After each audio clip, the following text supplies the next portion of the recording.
Isaiah chapter 58 and verse 1. Cry aloud, spare not, lift up thy voice like a trumpet, and show my people their transgressions, and the house of Jacob their sins.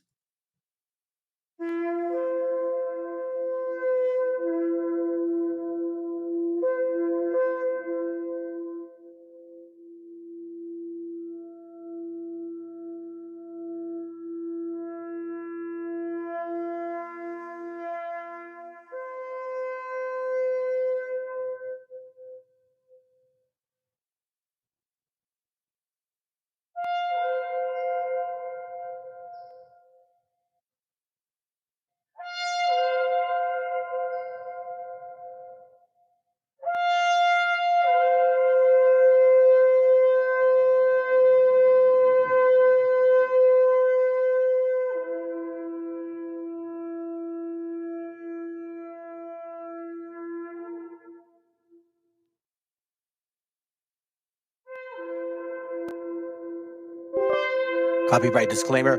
This content does not belong to Bible Chronicles or claim this intellectual property. The content provided today has and always will belong to the content owner. Bible Chronicles does not have any affiliation with the owner of this property. As mentioned, Bible Chronicles did not intend to make use of any material for the purpose of harvesting gain. However, Title 17 of United States copyright law states material and use can only be done when it's for theological or general educational purposes, and thus Bible Chronicles believes that this principal material falls under fair use, which honors protection under Section 107 of the same U.S. copyright law. Y tráiganme al ice ese, que aquí traigo un picahielo para dejárselo ahí. Y es la trompeta, trompeta. Vente, yo sí te sueno. Desde hace tiempo vi a muchos de mis paisanos que empezaron a pelear por su gente, por su tierra, su familia, por su hogar. Perseguidos y casados por vivir y trabajar. Como si estuviera mal, los empiezan a acosar. Mi gente dolida, pelean los leonidas. Nadie da un paso atrás, no le importa el rival. Y mi raza unida, muros derribarán. Traigan la trompeta que me la voy a sonar. Y estás pa' toda la raza que de oro rifa sudor y piel. Pa' toda la banda entera que al extranjero ondea mi bandera. Gracias por manifestarte y demostrar que hay huevos también. Y al que se mete con México se lo dejamos ir enteras. Y así, puro poder latino de mi raza, mis paisanos, los pibes argentinos y parceros colombianos, mis chilenos hueones y pa' mis causas peruanos, metan garras y puños, los huevos son mexicanos. ¡Latino! Onda, tráeme el ice, que traigo picayelo pa' dejárselo ahí. Onda, tráeme el ice, que traigo picayelo pa' dejárselo, pues yo soy de México, de la raza de México. Hijos del sol, mi bro, de bigote y sombrero, son herencia de Zapata y mi zapato baila el son. Que la vida me toque, bro. Si a los mexas los molestas, pues el mexa toque. Para el combate, túmbate, me sirve para darle al güey. Le toca el jaque mate para el que se siente muy rey. Aquí no existe debate, mi te lo mereces. Y si no paras tu ataque, magnate, te prende. Pa' toda mi gente que te va de frente, valiente, de sangre caliente, ardiente, sudor en la frente. El que sostiene con los huevos lo que sale de sus dientes. ¡Latino! Onda, tráeme el ice, que traigo picayelo pa' dejárselo ahí. Onda, tráeme el ice, que traigo picayelo pa' dejárselo, pues yo soy de México, de la raza de México.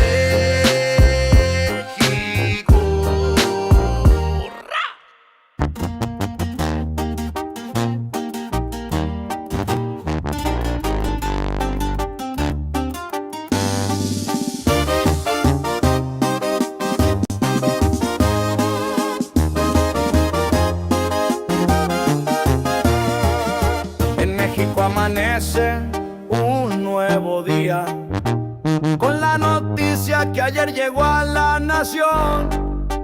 En el domingo 8 de junio así se decía, contra el ICE de Trump se armó un agarrón. Trump el güero con su discurso de acero, atacando al paisano con su fiero rencor. Pero el mexicano, valiente y guerrero, le hizo frente al odio sin temor al dolor. Que retumbe el grito por cada frontera, que el mundo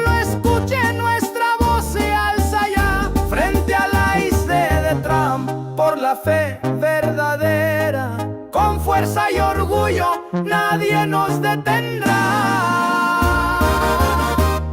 Y arrecito con fabla, hola un definido, y tratando yo eso lo fratero mi cuenta.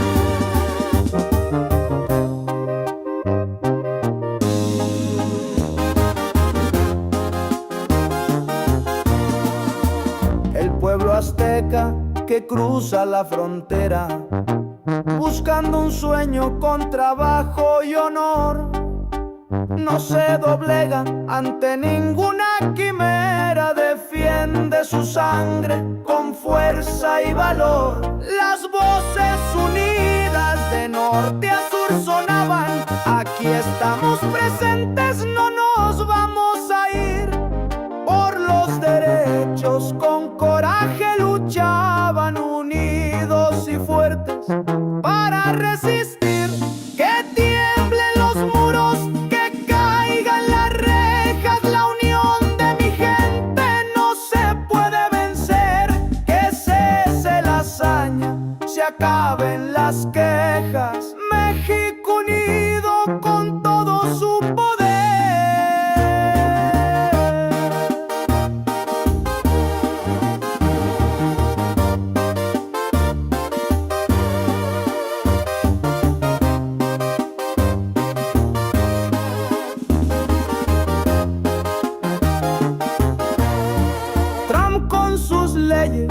Quería hacer un muro separando familias con cruel realidad, pero el corazón noble del pueblo puro derriba barreras con gran dignidad. Los neoliberales con lengua mordaz a Claudia la culpan de lo que pasó, pero el pueblo sabe la pura verdad. Lucha y defiende a quien se entregó. Así se cuenta lo que ayer sucedió, la unión del paisano que no se dejó contra la injusticia. El grito se oyó y la dignidad al fin se alzó. Que el mundo contemple la fuerza de un pueblo de pie. Los migrantes contra el ICE ellos van por la libertad con coraje y con celo. Este es nuestro canto que siempre vivirá. Que sepa el mundo que en México estamos con nuestros hermanos, con el corazón. Su lucha es la nuestra y no los dejamos. Un solo puño con nuestra nación. Viene a decirnos con mucha firmeza y gran convencimiento lo mismo que nos decía en el siglo XVIII el barón de Holbach, un filósofo francés de origen alemán. Si nos remontamos al comienzo, entonces hallaremos que la ignorancia y el temor crearon a los dioses. La fantasía, el entusiasmo, el engaño los adornaron. La debilidad les rinde culto, la credulidad los conserva, la costumbre los respeta y la tiranía los apoya para que la ceguera de los hombres sirva a sus propios intereses.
here we go.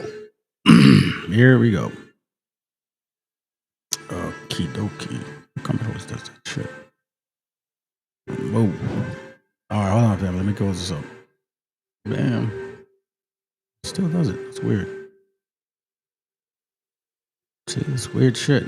All right, whatever. All right, well, damn, even my background's messed up. Que chinga madre, güey. ¿Qué pasó, güey? It's not working now? Oh, there it goes. There it goes. Okay, let's see. Let me say what's up to y'all real quick. What's up, I need to stop messing up on that, man. My bad. Good to have you here, brother. Good to have you here, too. What's up, bro? Feel it. I thought guys got you, bro. You know, they don't discriminate eventually. I mean, shit. But I'm glad you're here to hate. We need them all the time. Anyways, so I got a something to show you real quick. You know, obviously, you guys saw the label here. Jacob's trouble begins. It's been here since a while, but it's like shit. Things need to be shaken up, I guess. Talked to a brother today, and he's like, I was looking forward for this day for a very long time. It made me think about, man. It made me think about that. It made me think about that for a bit.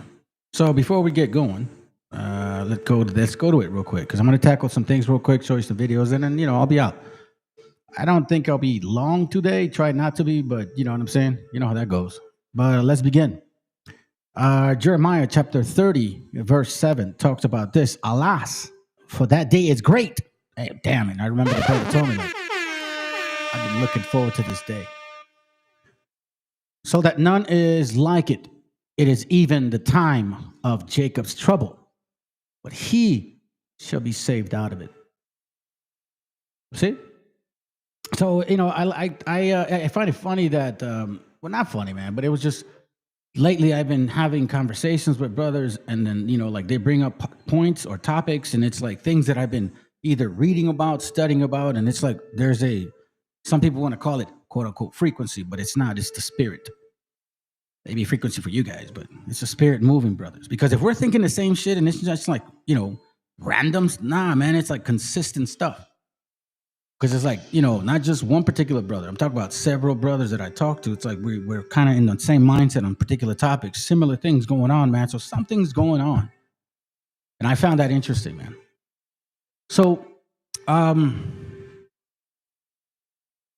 I wanted to, before we get into the other things, I had told you guys yesterday, and in this channel, man, I am very fair and square, because my job is to identify people. Okay? It's my job. And, some people get offended because they are here to, like, hear good things or nice things, sweet things. Kind of like what, I think, was it Jeremiah 30? Let's see. It's Isaiah 30. Like Isaiah 30, Vernon says, woe to the rebellious children, say the Lord, that take counsel, but not of me, and that cover with a covering, but not of my spirit, that they may add sin unto sin. And he says here, verse 9, that this is a rebellious people, lying children, children that will not hear the law of the Lord. Now, it doesn't mean necessarily only the instructions. It's also talking about the heritage of who we are, which says to the seer, the speaker, so to speak. So, like, for example, me in this case, see not, and to the prophets, prophesy not unto us right things. Don't tell us the truth, man. I don't want to hear that shit. I believe in the 12 tribe. I believe in the white Jesus or the black one or Virgin Mary or Islam. Like, leave me alone. You're just a hater. Speak unto us smooth things. Prophesy deceit. Get out of the way. Turn aside of our path. Cause the Holy One of Israel to cease from among us. And I kept telling you guys, and I'm glad that you brothers have been watching this channel since I started, because I believe that there was a reason for me to come up with that. Well, not come up with it with the Most High, the way it was going, to show you what was going to occur. I told you they're going to turn on you. They're going to turn on you. I told you. You know what I'm saying? I said they're going to turn on you. Hey, remind me to play it at the end. I'll play it at the end.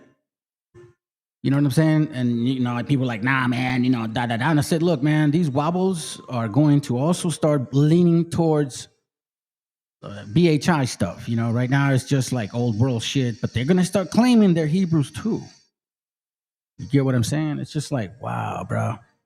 So I'm glad that I was able to provide the eyesight, the hindsight, I guess, or whatever, however you put it, discernment, so to speak, of what may occur. Because when we started bringing out books like, for example, this right here, a lot of you just didn't understand what the hell I was talking about. So this is from the Maya conquistadors. Okay. Man, I read this page to you yesterday. This is on page 60. You guys are welcome to get this book, Maya Conquistadors. It's a lot in this book, right? So I showed you guys this page yesterday. This is page 61, and it continues. Now I'm going to target the highlighted sections. So let's read this real quick. Page 161. Now too are these clergymen seen. Their doctrine has the same meaning as that of the Franciscans, Padres. Yet, remember, clergymen, seen, their doctrine has the same meaning as that of the Franciscan Padres. Yet, and we are not insulting them. This is, our indigenous Hindi, right? The Maya brothers. They do not love us, nor are we in their hearts. Furthermore, we are not accustomed to being among them. We have spoken to them only a few times to see this or say that. Neither do they know our language here, nor do we know their Castilian language, Castillajo, Castilian language. Keep this in mind as I'm reading this, because, there's a lot of ignorant or cowards that will only see, that's the white man, that's the white man. No, not at all. Let's continue reading. Nor do they really devote themselves to us. So we're seeing our brothers talking about certain people, clergymen, speaking Castellano. It says, nor do they really devote themselves to us. I'm sorry. Although we need them. Thus do we engage them in vain, meaning like, they're not sincere about it, but we need them and shit, right? But he says, so now we are inquiring and understanding of the way of the black padres. Where are you? So we can understand the context. Here, our indigenous brothers is saying that they had Franciscans, and clergymen. But these particular clergymen who also speak Castellano don't have a relationship with us.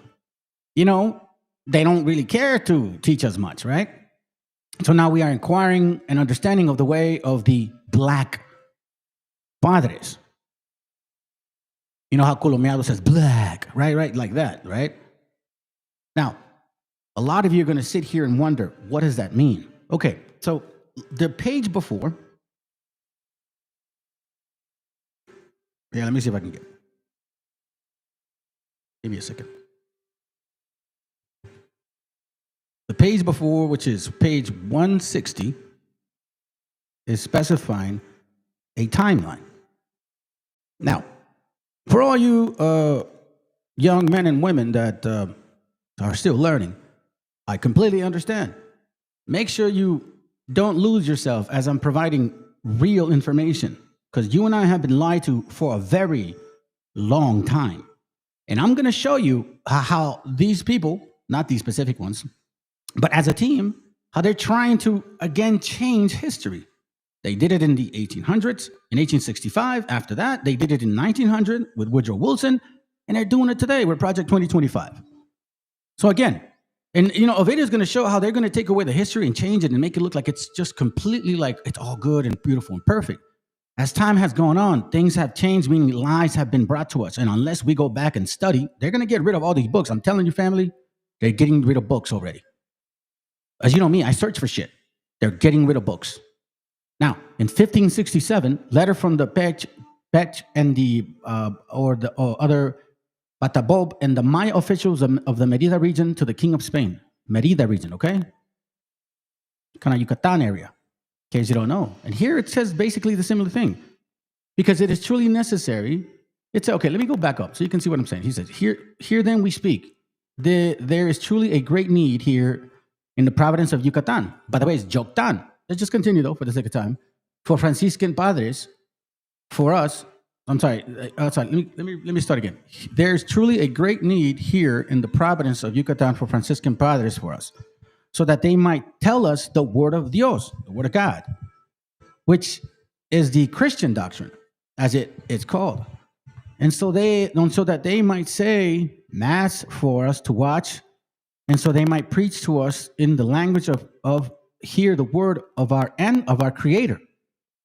So here our gente wanted to hear the word, like it's a spiritual thing. Remember, the flesh profited nothing. It's the spirit that quickened it. Remember that. We've always carried this, family. That's why we were so much caught up in Christianity, idolatry, Catholicism, Virgin Mary, all of that stuff, because they also use our own history, spiritually speaking, to confuse us as well. And in this channel, I've been proving this. There's no doubt. Anybody wants to question it, watch the videos. There's 600 and something for you guys to learn some shit.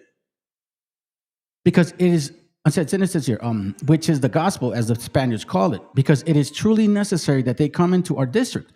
For it happened that since the arrival of the bishop whom you sent, named Fray Francisco Toral, he brought and distributed black padres. They are falsely named clergymen. He then appointed them to take care of a kahab within our district, that they might speak the word of Dios to us, and also so that they might say mass for us to watch. So again, 1567. So it wasn't just Europeans that were teaching us Christianity. It was black folks, Africans, teaching us Christianity. Do you understand what this means? That 1619 concept that America has taught us, North America, because, it's a checkerboard that's working together, it's total BS. No disrespect for any of you guys that are lost in the sauce in that story, but see, us that are actually not just stuck in this North American mind, we do read books from Central, South America, as well as North, in English and in Spanish. And if possible, in Portuguese, if we really try hard to break that shit down. Because all it takes is a little translation, and that's it.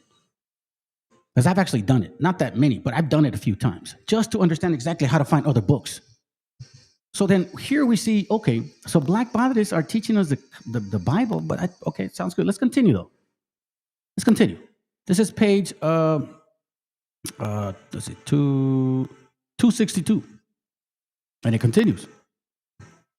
It says, they're used to doing that kind of thing, nor does anything arrest their hearts.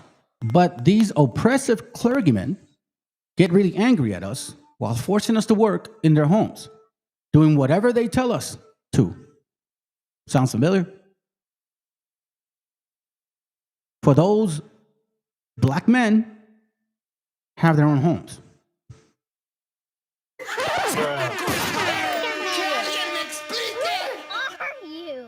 So this goes to you BHIs. I thought that you guys came here in 1619 and the white man taught you Christianity. That was the story. Correct, family? Or am I wrong? That's how I understood, that the white man came, enslaved us, took our land, brought black people here, and now we're light-skinned because of them. That's what they said. And Christianity came from them. That's what they said. North America, that's what they said. And that's what the whole world started to kind of believe until, because I believe that the other countries that provide this material, they don't really speak up on it. Like, they don't really speak against the theory that North America and its people have created, the fantasy, the matrix. They made you guys believe something so fucking real that you just can't believe that it's a lie. So let's continue. Okay, so these black men have their own homes and servants and their own horses and rabbits. This is in 1567. Now, remember, family, in 1531, Zumarraga made sure that we did not read or write or learn anything about the Bible. They only taught us the Christian compendium, Ave Maria, Padre Nuestro, Diez Mandamientos, Rosario, and then some other, Ave Maria, Diez Mandamientos, Padre Nuestro. There's a couple ones. So as we are not being told what to learn, like these guys are not teaching us the word, right? So Marraga made sure that there was no book printed that we would ever get a hold of. So who was working together, family? Is somebody going to sit here and tell me all of a sudden that I'm lying, that I made this book up, that it's not true? It's called Maya Conquistador. It's happened in Mexico, cabrones. Do you understand what it means? This happened in Mexico, güeyes. It didn't happen in South or in the North or in the East or in Cali. This happened in Mexico, Centro, like Yucatan area. It wasn't just white folks. And they definitely weren't the only colonizers. We had, since 1492, white and black colonizers. Yes, those are facts. And if it hurts your feelings, I'm glad you're here and still watching. Because that's what you're supposed to do, is absorb the truth. Because that shit ain't easy. Truth is never easy to chew on. They had their own homes and servants, their own horses and rabbits. Furthermore, as they have settled in our kahab, we are providing them with food and household goods. They have neither paid a thing. Holy shit. Nor do we ask them to, and remember that part. Nor do we ask them to, because this goes to the topic in a sense, because this is not what only my interest. I'm going to go pretty further into these two characters here. But I'm setting a precedent. Because, I keep hearing these videos like people, our gente is asking for help. Let me remind you that we've been getting not me, you know what I mean? But I came in the 80s, right? You're my U.S. citizen. Thank to my father, my mother. Thank you. They worked hard to get us to that point. But I remember growing up in the 80s and deportation was common in the 70s, in the 60s, in the 40s, in the 50s. Deportation has been common to us. It's not uncommon. So nor will we ever ask anybody for help. This is nothing new under the sun. You know who is asking for help? The Cuban bees, the Nicaraguenses, and the Salvadoreños. They're asking for help. So before you go and generalize some shit, make sure you guys know what you're talking about. And make sure that before you forget who you are, because punishment is coming back to you both, especially everybody in Psalms 83, but specifically you too. Because remember, we had Christian doctrine teaching us some bullshit, and now we get some kind of black Hebrew Israelism claiming that, it was just the Edomite. We had nothing to do with it. Oh, just one black conquistador. No, man. There was hundreds of y'all. And hundreds of you, like priests, padres, teaching us the Bible. So if you're in slavery, how is it that you were a priest? You see what I'm saying? And I'm going to tell you, family, this is why my channel don't grow, because this shit is painful to a lot of you that are wishing that this was a 12 tribe chart channel. Oh, yeah, black and brown. Now, man, you guys have no idea of your history. This, what I should always say is it's white and black, man. It's a white and black thing. The moment Raza, or so-called Hispanics, decided to vote, look what happened. I told you to stay the hell out of it. You didn't want to believe me.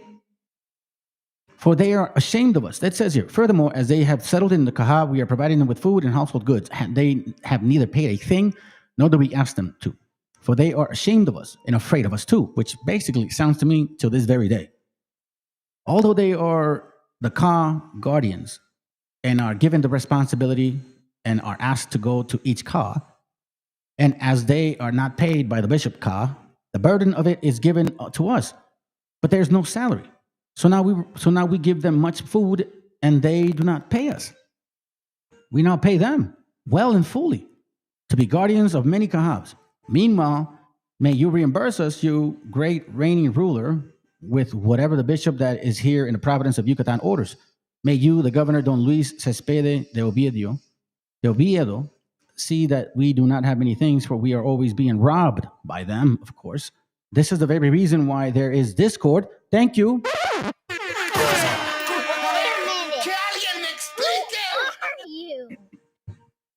There's discord.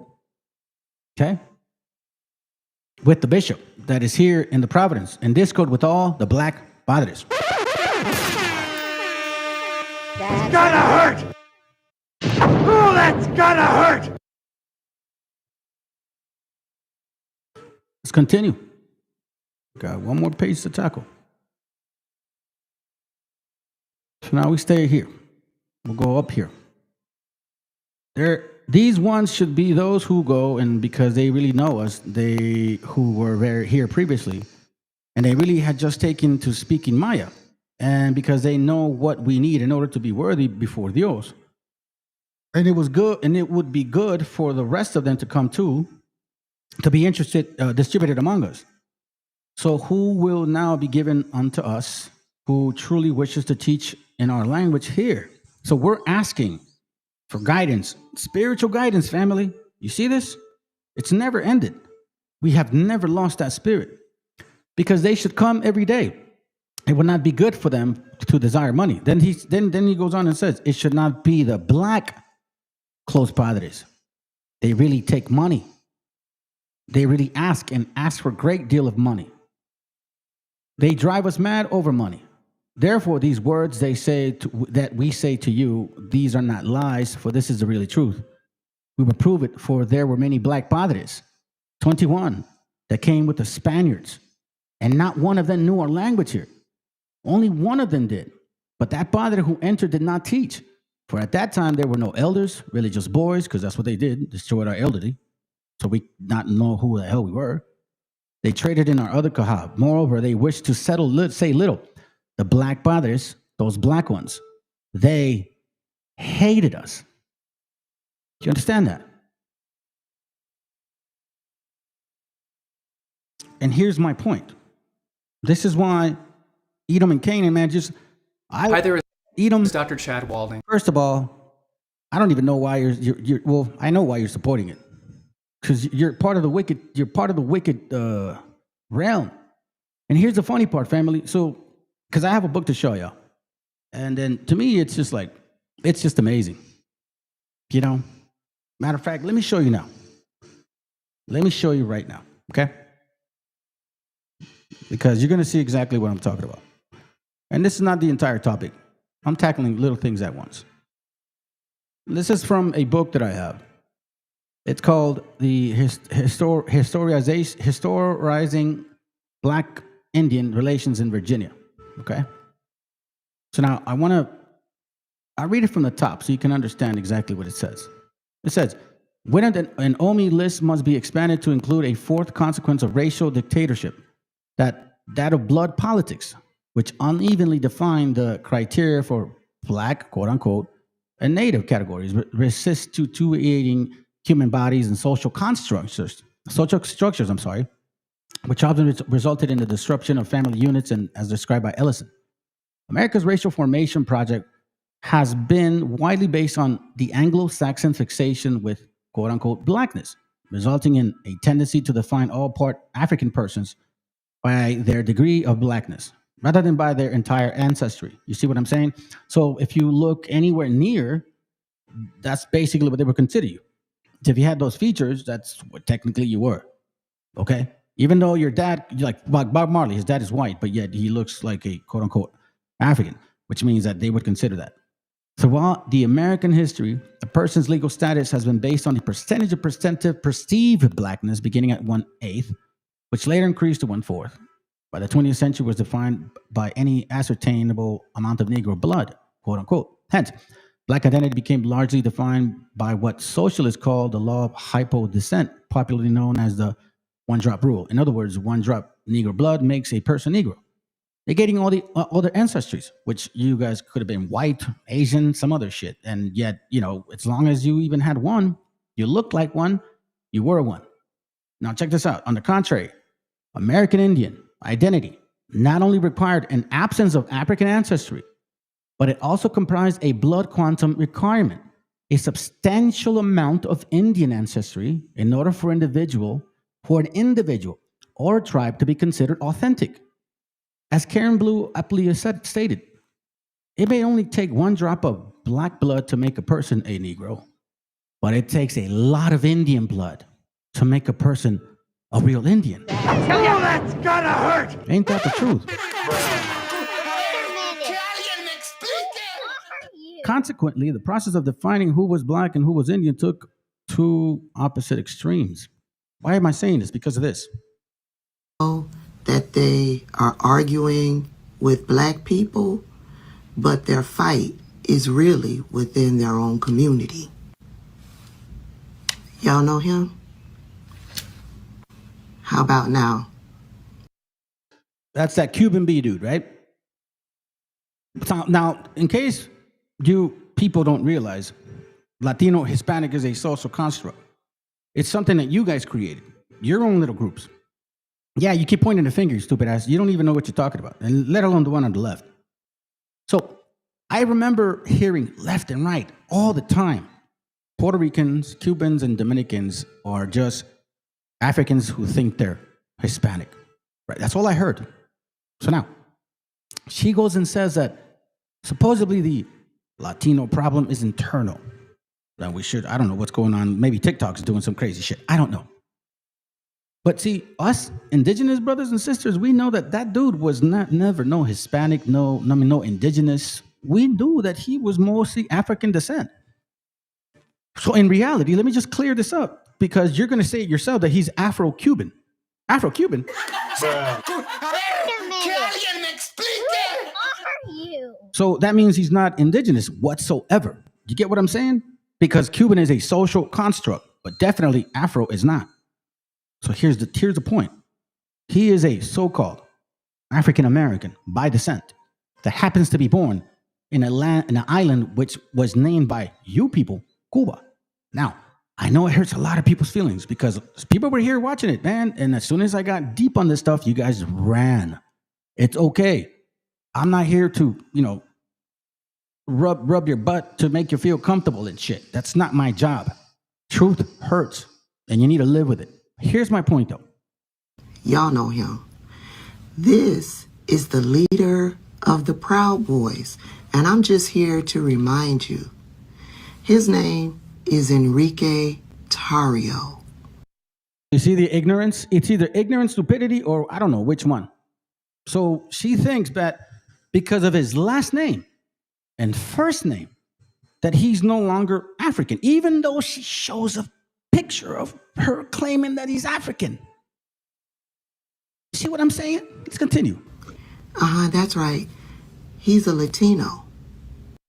He's a Latino because of the last name. But yet he, watch, listen. And the word on the curb is that the group of people that he leads, the Proud Boys, the white supremacist group, yeah, they're working with Donald Trump and ICE to round up undocumented immigrants. And I use quotes because they say they're undocumented, but we know that they are meeting these people down at their core. Okay, so let me just say this. I told you guys, there's nothing new under the sun, man. You know what I'm saying, family? I told you guys these were Proud Boys, these were brown shirts. I've been telling you this shit for a while already. Let's continue. Court hearings as they are legally trying to do things the right way. We know they aren't just out there looking for gang members or criminals because they are showing up at these people's jobs to arrest them, to deport them. Yeah, the word on the curb is that his white supremacist group, the Proud Boys, is working with ICE and Donald Trump to deport other Latinos. Yeah, Enrique Tarrio. That's the word on the curb. Yeah. And if the name... And here we go right here. So here's why it was important. It's important to show you guys this material type of book here. It may take only one drop of black blood to make a person Negro, but it takes a lot of Indian blood to make a person a real Indian. Consequently, the process of defining who was black and who was Indian took two opposite extremes. Here we see an individual claiming that he's a Latino, right? All of a sudden, he's not African, though, even though she says right there he's African.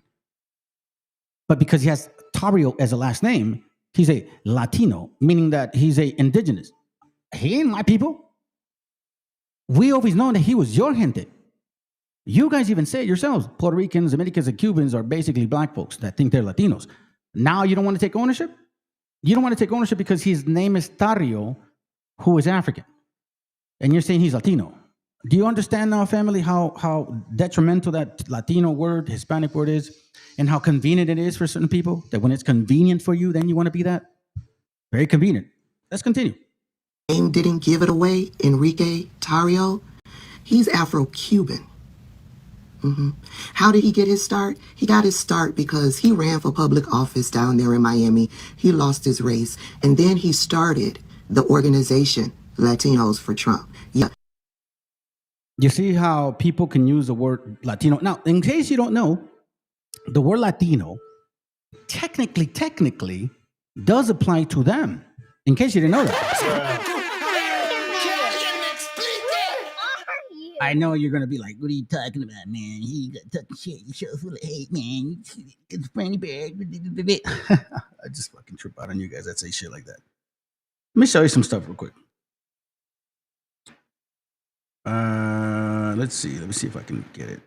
I'll just show you a couple. I ran into this a long time ago, and I brushed on it probably like 3 years ago, 3 years ago, maybe. So let's look up the word Latino, or should we say Ladino? Yeah, like Ladino. Yeah, Ladino. You see, it says here, colonial people often use the term Ladino and Españolado in reference to Spanish-speaking Indians, right? Supposedly. But this terminology of Ladino has a root. This is another book, Maya 265. Check this out. My bad. It says here, the term Ladino includes all non-Indians, from Caribbean blacks to German coffee planters, though most are physically mestizos. Wait a minute. Who are you? So in reality, if you look at history without being ignorant, he is technically true a Latino, because that applies to Africans. Let me see. Good to have you here, by the way, brother. Puerto Ricans and Cubans are not black. They're indigenous and mixed Ricans, Cubans. Well, yeah, no. Just watch the class. Watch the class. You'll find out what we talk about. You'll know what we talk about. That's right, bro. That's exactly right. Hey, light and knowledge. Brother Waracuya, he's Dominican. So, you know what I'm saying? Like, he understands what we want to talk about. Just stick around for a second. You'll see my angle. Let's go. Enrique Tarrio started that group. And then he moved on to create. So, by the way, let's remind ourselves, where did the Spanish names come from? Spain, right? What did the Spaniards look like? A lot of us are going to assume, oh, they were just white. No, I'm going to show you some, right? And she also says that he's African. And we know now through history that Latino came from the word Ladino, which was non-Indians, most likely blacks. Caribbeans, you know what I'm saying? Like that. That's what I'm saying. Ladino. That's where the word came from. So, dear black people, Latino technically applies to you guys. And then you wanted to rub it on the indigenous gente. And then our indigenous gente, like stupid ass, is like, oh yeah, I'll use that word. Like, you stupid, bro. That's why Reagan named you Hispanics and named them Latinos. But let's continue. Create the white supremacist terrorist group, the Proud Boys. Yeah, that group that terrorizes black people, yeah, he's the leader of that group. So your own people is terrorizing you. That happens to have a Spanish last name, which does not belong to Mexico, nor Central, nor South America, nor the Caribbeans. It comes from Spain. Nah, hell no, bro. You crazy. Fuck no. Hell no, dog. No, hell no, man. I got love for our people here. Our people are native indigenous here in this land, this continent. I got mad love for y'all. Let's continue. And now he and his group are terrorizing the members within their own community. And yet, they've got all the smoke for black Americans who stood 10 toes down with them on November 5th. They've got all the smoke for black people, but none of the smoke for all of these people within their own community that are causing them. Can I remind you, in 1917, when we were getting fumigated black folks, did you guys help us out at all? In 1920, 1930, when we were getting deported, like Operation Wetback, did you guys ever care at all? What about the Bracero program? Did you stand up for us at all? No, you didn't. Matter of fact, when you started doing the civil rights, did you even include Airbus at all? No, matter of fact, Brown Beret kind of like sided with it eventually. They wanted to stick to y'all. But eventually, it was never about anybody but yourselves. And let me remind you, raza, indigenous gente, whether Mexica, Taino, Arawak, we don't ask people for help. Do you understand that? We've been going through this shit forever. This is nothing new for us. We know what our gente struggles with. So let me remind you guys of why history is so important. History is important because the checkerboard is interesting. The checkerboard is interesting. Wait, ocurrió un fenómeno. Hey, calmado, güey. Hey, hold on, bro. Can you slow down and shit? Okay, so let me show you this video because I remember I was mentioning it to you guys the other day. So let's listen to this. It says here, los primeros esclavos fueron blancos y los primeros negros conquistadores. Do you understand that? You hear what you guys hear what he's saying? So let's listen. We're going to listen to this a couple times. Listen to what he says. Y entonces ocurre un fenómeno. Se descubre América. Los primeros esclavos que van al Nuevo Mundo son blancos. Sí, señor, blancos. Y los primeros negros que van al Nuevo Mundo son esos que tenían ya 50 años o más de presencia. See? So these Negro black colonizers, they were well-aged. They were like my age. You see this? This is how they dress, family. This is how they dress. Who are you? See? Take a good look at that right there. These are the people that were coming here, burning us. You think I'm kidding? You see, when you hear history for what it is, it's painful. Because we've been told something that was never true. So now, this is why they're in a conundrum between a rock and a hard place. You see, the white man don't want to admit that the black man technically had him first. And now the black man don't want to admit that they were part of the slavery. Who are you? So let's go back again. Because I know this is painful, but I'm glad you're hearing it. For you 12 individuals that are listening, man, I'm thankful that you're sticking around and listening. Because this isn't hate talk. These are facts. This is what happened to our indigenous Taino brothers, our Arawak brothers and sisters, our Mexica brothers and sisters, our brothers down in the South. It happened to all of us. Now, we were told that it was gringos, cabrones, ¿verdad? With those güeros con ojos verdes. Nah, homie. It was never like that, fam. Why do you think they invented that 12-tribe chart? The white man couldn't do it with white Jesus. They thought they could use a black one again. Y entonces ocurre un fenómeno. Se descubre América. Los primeros esclavos que van al Nuevo Mundo son blancos. Sí, señor, blancos. Y los primeros negros que van al Nuevo Mundo son esos que tenían ya 50 años o más de presencia renovada y que eran negros ladinos y preparados militarmente para la conquista. One second, what word are we saying? What word are we looking at right now, family? This is why I like to take my time and you know what I mean? Kind of go page per page, layer by layer. She's talking about Latinos, right? Tario, Afro, and they remain black Latinos and military prepared. What happened in 1619? What happened to all of that? So you telling me that was never true? Because I keep hearing about, oh shit, you know, the white man did this, the white man did that. When are we gonna actually admit that a lot of us don't know what the fuck we're talking about? And if you're not an adult and you're watching this channel, you're gonna get emotional.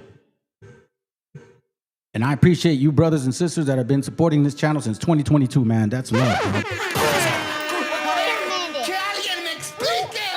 My message has never changed. Never. If you guys are new to this channel, this message has never changed because I know exactly what went on, and I'm willing to embrace it and accept it and share it without hate, just facts. Because now this brings me closer to my indigenous gente. Now I understand that it wasn't just certain people. Now we know that this scripture that talks about several nations are going to come against us. En la capitulación de Toledo, que firma Francisco Pizarro en Toledo con la reina Juana, en el 29, otro sí, pide 50 esclavos, entre los cuales debe haber un tercio de hembras, y se aprobó. Esos eran negros ladinos. You see that? It was approved. She needed more slaves with indentured servitude, which we talked about, and they obviously took women to make sure that, you know what I'm saying, they didn't get all lonely and shit. Eran negros ladinos. Y estos negros ladinos ayudaron a la conquista. Hold on a second. Then he said, these are negro ladinos. That's where the word Latino comes from. Okay? Dear Black America or white America, that's where the word Latino comes from Black Ladinos, Spaniards that happened to be black, that spoke Castellano, that were African, this African of blood, but born in Spain or grew up in Spain. So before you guys go around and calling us conquistadors, you should really consider exactly who you're calling conquistador, because it's always about projection with you two nations. Let's continue, man, because this is getting really interesting. Esos eran negros ladinos. Y estos negros ladinos ayudaron a la conquista y recibieron los mismos honores o los mismos castigos cuando los indios vencieron. That's Nate the Snake from IUIC, bro, right there. You see that right there? Nate the Snake came back and created IUIC to have you spiritually enslaved like he was the original Negro colonizer. He's still a Negro colonizer, which is why he called you guys wetbacks. You don't think so? I'll show you right now, because I know that sometimes you guys need to see stuff to believe it. For some reason, I don't know why, but I guess it is true. Put up themselves on Facebook under women's names. It'll be a man posing as a female. Yes. You know who you are. Posing as a female. Yes. The conquistador doing that too. Posing as a female on Facebook and saying, yeah, I am IUIC. Conquistador. Pictures of us. Right. I am this, I am that. You think you slick? You know okay. All of a sudden, these memes come up where everybody picture and stuff typed on it. You started that. We know who you are. You edited video to lie on me. That trend started by you. That's the Weasel. The Weasel. That's right. Okay, the conquistador. Yes. Wow. And guess what, Wetback? We know who you are too. You ain't going to escape. God got your judgment for you. Everybody laughed. Look at them. You see? And then they call us conquistadors. So let's go back a little bit. Who are the real original conquistadors? Colonizers. So that young kid that does like, oh, white tea colonizer. Okay, you're either a coward or you're ignorant. So stop being ignorant, because I don't think you're a coward, kid. Y entonces ocurre un fenómeno. Se descubre América. Los primeros esclavos que van al Nuevo Mundo son blancos. Sí, señor, blancos. Y los primeros negros que van al Nuevo Mundo son esos que tenían ya 50 años o... These were grown-ass men coming in 1492, family. Do you understand that? So these guys were born in 1420, 1440, 1450. You know, they weren't all 50 years old. Some of them were a little older. You know what I'm saying? So I'm sorry. Let me go back. 1440, round that about, right? 1440. So you see how the Spaniards and the Africans were always dealing with each other? Exactly how does the Bible apply to you when it says that you would be enslaved by a nation that you've never known, that your fathers haven't known, a religion that you've never known, a wood and stone that you've never known, but yet you knew them entirely. So that BHI 12-type chart that you guys have in your wall, if you're still believing and you watch this channel, throw that shit away. seriously, man, throw that fucking thing away, bro. That shit is destroying you. That's worse than the Virgin Mary. At least you're kind of trying to believe in something, but that shit is like, bro, you're trying to go to Canaan. You're crazy. Más de presencia renovada y que eran negros ladinos y preparados militarmente para la conquista. Negros Latinos prepared. Black Latinos prepared for the conquest of the Americas.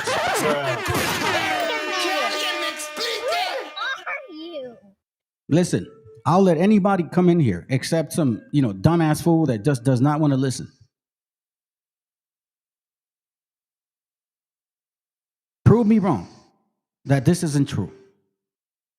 Because Deuteronomy 28 said this right here.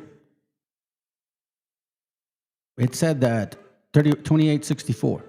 It said, "And the Lord shall scatter thee among all people from one end of the earth even unto another, and there thou shalt serve other gods, which neither thou nor thy father have known, even wood and stone." Verse 36. "And the Lord shall bring thee and thy king, which thou shalt set over thee, unto a nation which neither thou nor thy fathers have known, and there thou shalt serve other gods, wood and stone." Then it says in verse 49, "The Lord shall bring a nation against thee from far, from the end of the earth, as swift as the eagle flieth, a nation whose tongue thou shalt not understand." BHI, you knew them, you helped them, you worked with them, you spoke French, Dutch, English, Spanish, Portuguese. You said you ruled Europe too, so guess what? Now we know why the Christians initially, British, kicked your asses out. And then you came here, which is why we read the book, The Jews and the Muslims of British Columbia, correct? Here we go, bro. We're getting close now. We are starting to see the veil kind of peel off. Or some of you that don't want to see it, it's okay. Stick around. Maybe just maybe the Most High is talking to you. En la capitulación de Toledo, que firma Francisco Pizarro en Toledo con la reina Juana, en el 29, otro sí, pide 50 esclavos, entre los cuales debe haber un tercio de hembras, y se aprobó. Esos eran negros ladinos. You see the two-headed eagle, right? The two-headed eagle. Republicans and Democrats. Isn't that usually black and white? Let's continue. Y estos negros ladinos ayudaron a la conquista y recibieron los mismos honores o los mismos castigos cuando los indios vencieron que los españoles. Pero los primeros esclavos fueron blancos, porque la esclavitud no reconocía color hasta esa época. Y la prueba está. Because slavery did not recognize color around 1492. It didn't give a hell what you were. Brown, black, white, didn't care. You're a slave. But keep in mind, remember the history that we were told. This is not the history that we were told. So when you guys are over there trying to say, yeah, brown and black, really? But you don't want to say, no, hold on. Let me rephrase it. Let me phrase it properly. For you that want to say, hey, white and brown, or I'm Hispanic, I trust more white people than black folks, or I'm Raza Holmes, I trust more black people than white folks. Do you realize what you're doing? This has been a game the entire time. That's why they say the world is a stage.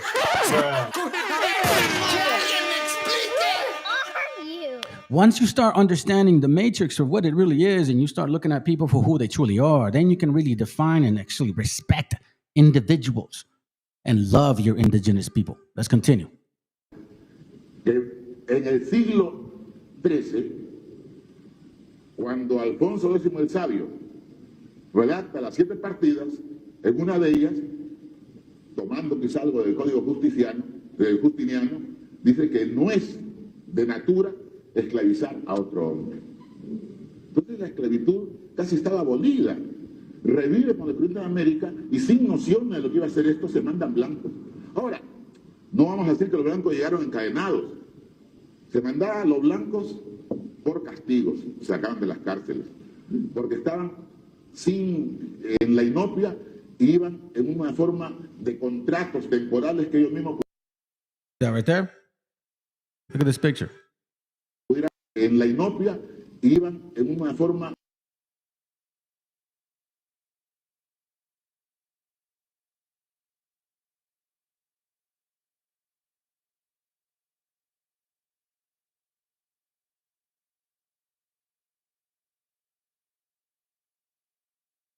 Come on. Look, you see this picture now? Come on, BHI. You telling me you didn't know this shit?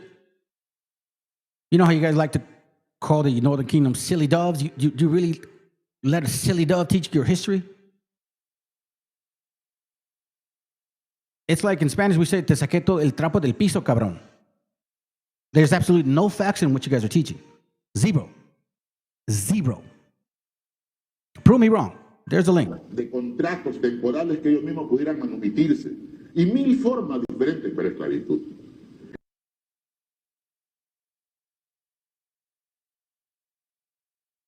It's time to start speaking truth, fam. And for you guys that want to say, oh, well, Hispanic people, indigenous people also help. Okay, but let me show you something. Thank you, brother, for sending this. This is kind of a minute long, but hopefully they don't say anything because you can't really see it.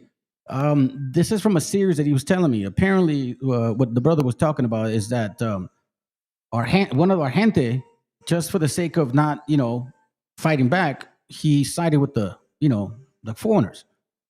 And at the end of the day, they killed his family. You know what I'm saying? And they end up putting him in jail. So they basically deceived him. So this sister's here saying, like, you're an asshole, bro. So check it out. Fuck yourself. That gold is ours. And we don't have to pay fucking tax. Tomorrow you'll be hanged in front of all of your people. That'll teach you fucking greasers. Yeah, everybody needs to flush that shit. Matter of fact, if I were you, bro, anybody who has that 12-type chart and you understand what I'm talking about and you had it in your home, burn it, record it, and put it on TikTok. Seriously, that shit is trash. That is wicked. Those are demons. If you don't like it, oh well.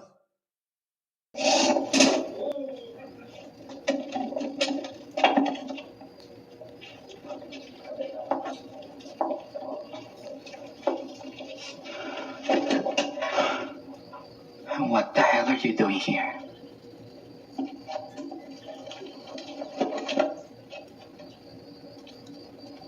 They want to try and take our land. So he first sided with the foreigners, and she never did, and she's in jail already. And they eventually put his ass in jail, and she's like, "What the fuck are you doing here?"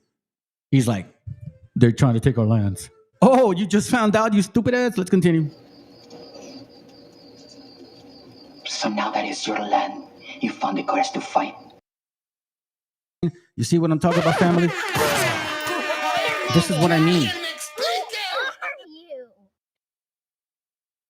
See, I'm not doing this because it pertains to my family. I have no bad experiences with any nationality, none whatsoever. Like I'm not like, oh, Weddles did this to me.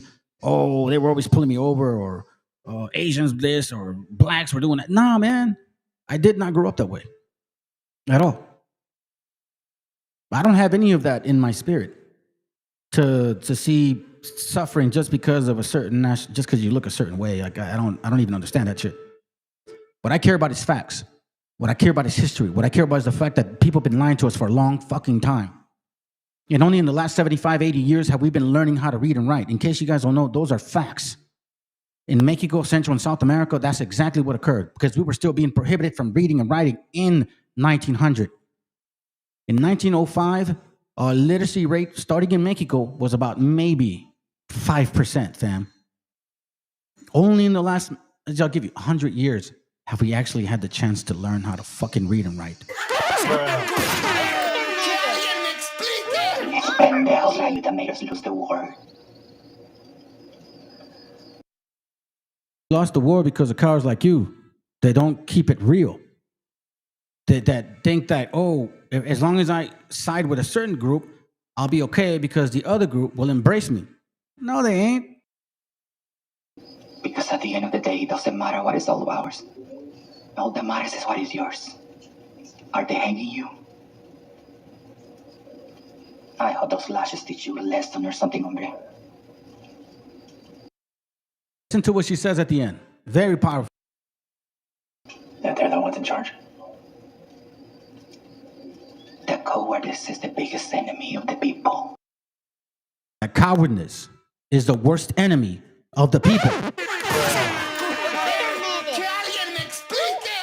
You. if I would have never started this channel because I was too afraid to lose my friends or to not be accepted by certain groups, or because, maybe I'm believing the wrong thing. You guys, I don't know, bro. Because we have brothers out there that are doing their part. I don't take credit for being the way I am, but I will tell you, at least I'll be boastful for now. Nobody has brought out this information like I have. And that's a fact.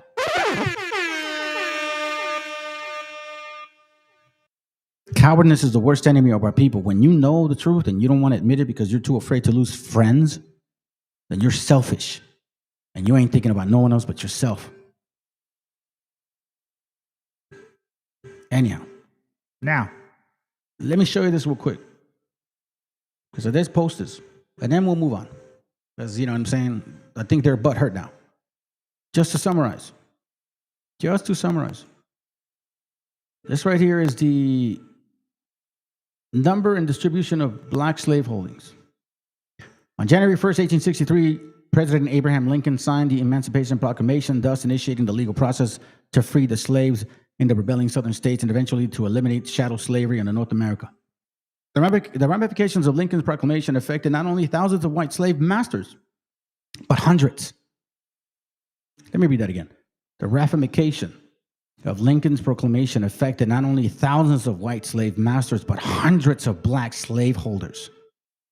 In Charleston City, Charleston White, whatever his name is, that fucking Confederate skinny Canaanite.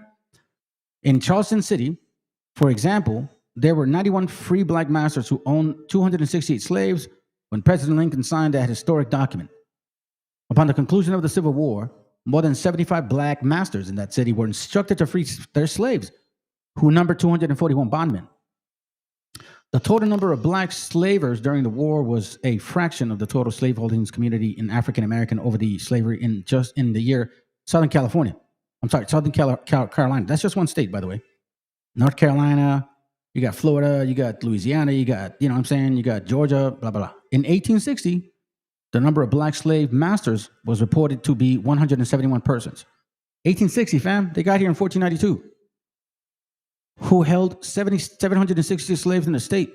By 1860, the phenomenon of black slave holdings was declining. In fact, between 1850 and 1860, the number of colored masters decreased by 42.4%, while the number of slaves declined by 40%. Yet before the sixth federal census, free black slave holdings was by no means a diminishing enterprise, but a growing trend which peaked in 1840. That's right. Oh, that's gotta hurt! Fuck that puto. Fuck that puto.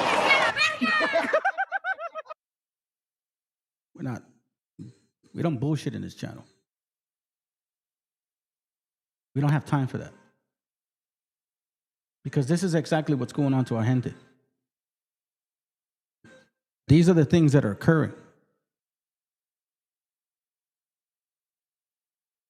Let's see if I can get that. Hold on a second. Let me get that video. I know you guys think it's a joke. All of a sudden that, what do you call it? Where's the video? Give me a second. All of a sudden, that's weird, man. Because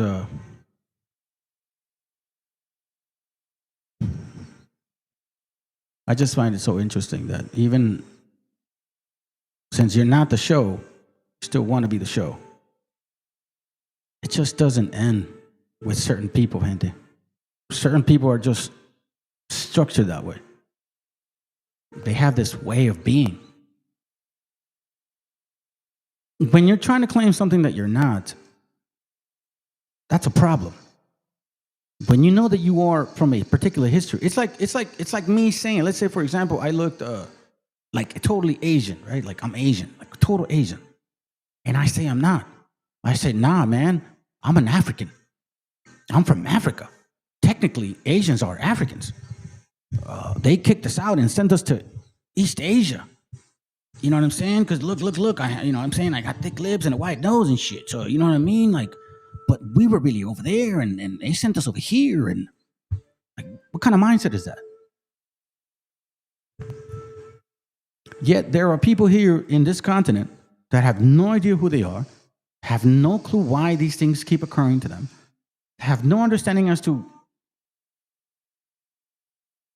how they became illegal aliens, so to speak.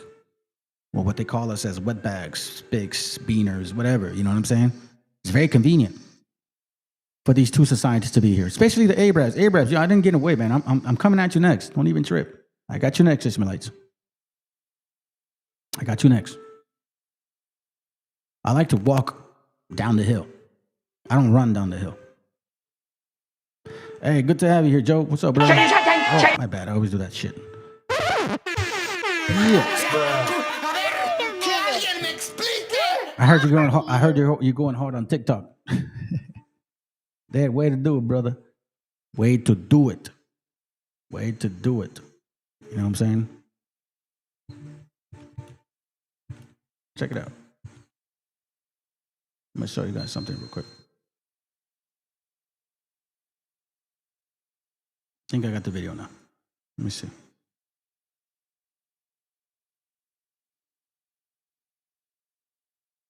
Yeah, check it out, family.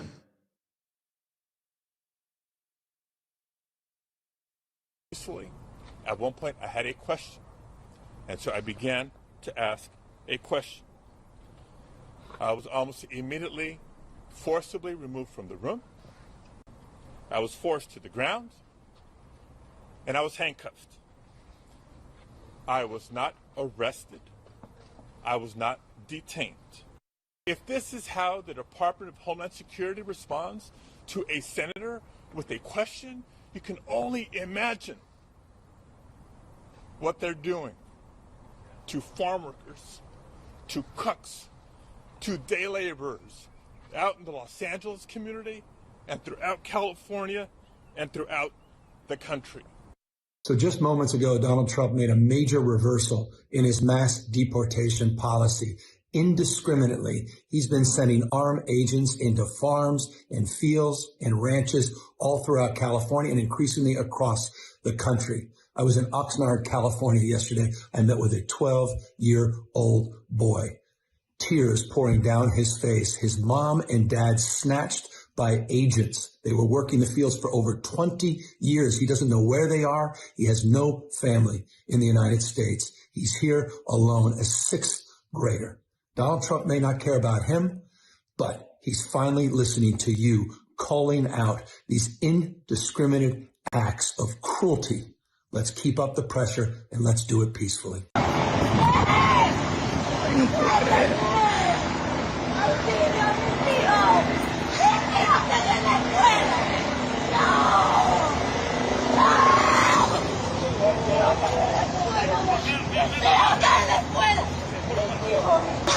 Oh my God. That's a tough one to watch. That is a woman in San Antonio, Texas, who went to immigration court as you're supposed to do. And as she came out, she was manhandled and arrested by those three very tough men. And as she's getting arrested, as a mother, she's screaming out, "My son is in school. My son is in school." Because that's what's going through her head. More so than what's going on with her, she's saying, who's going to pick up my son from school? And how are we okay with this? Well, I can't imagine the average American can watch that and go, yep, we're making America safe again. These type of things are happening more and more. It hurts my heart to even watch it and to know it's happening to people. They're breaking up families, people who came here for a better life. And these goons are forcibly detaining these people.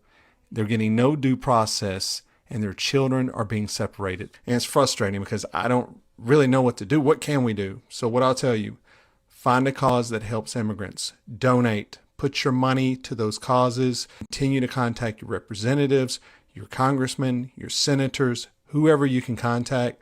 But I just want you to know this is happening. You need to see it. You need to feel it. And this is not what America is about.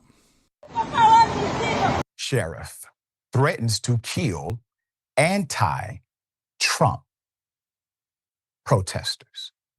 Here it is. If you resist lawful orders, you're going to jail. Let me be very clear about that. If you block an intersection or a roadway in Brevard County, you are going to jail. If you flee arrest, you're going to go to jail tired because we are going to run you down and put you in jail. If you try to mob rule a car in Brevard County, gathering around it, refusing to let the driver leave, in our county, you're most likely going to get run over and dragged across the street. If you spit on us, you're going to the hospital and in jail. If you hit one of us, you're going to the hospital and jail, and most likely get bitten by one of our big, beautiful dogs that we have here. If you throw a brick, a firebomb, or point a gun at one of our deputies, we will be notifying your family where to collect your remains at, because we will kill you graveyard dead. We're not going to play. So dangerous. This is so dangerous. So dangerous. I mean, you can see how the horses are naturally rearing back. Oh my God, they're hitting people. They're hitting people. Hey, whoa. You can see how spooked these horses are. I mean, he can control it. He's trying to push the horse into the crowd. The horse doesn't want to naturally walk into anything. They have an intuition to not do. All right, they've now brought out the cavalry again, which is never a good sign. These horses get very spooked when they start hearing munitions. It looks like they're going to bring them through. Here. All right, back up here. Back up here. Stay on these horses as wide as you can. Whoa, whoa, whoa. Hey, whoa. You can see how spooked these horses are. I mean, he can control it. He's trying to push the horse into the crowd. The horse doesn't want to naturally walk into anything. They have an intuition to not do that. We're going to follow this. It's very, very bad. Excuse me. Get, Aiden, get. All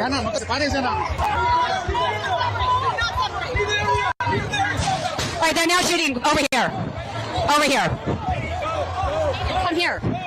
Shooting this over here. They are shooting less lethals in front of the horses over here. Don't panic! Go! We asked you to move over there. Don't panic! We have to go this way, man. No, the first one, the right. Yeah,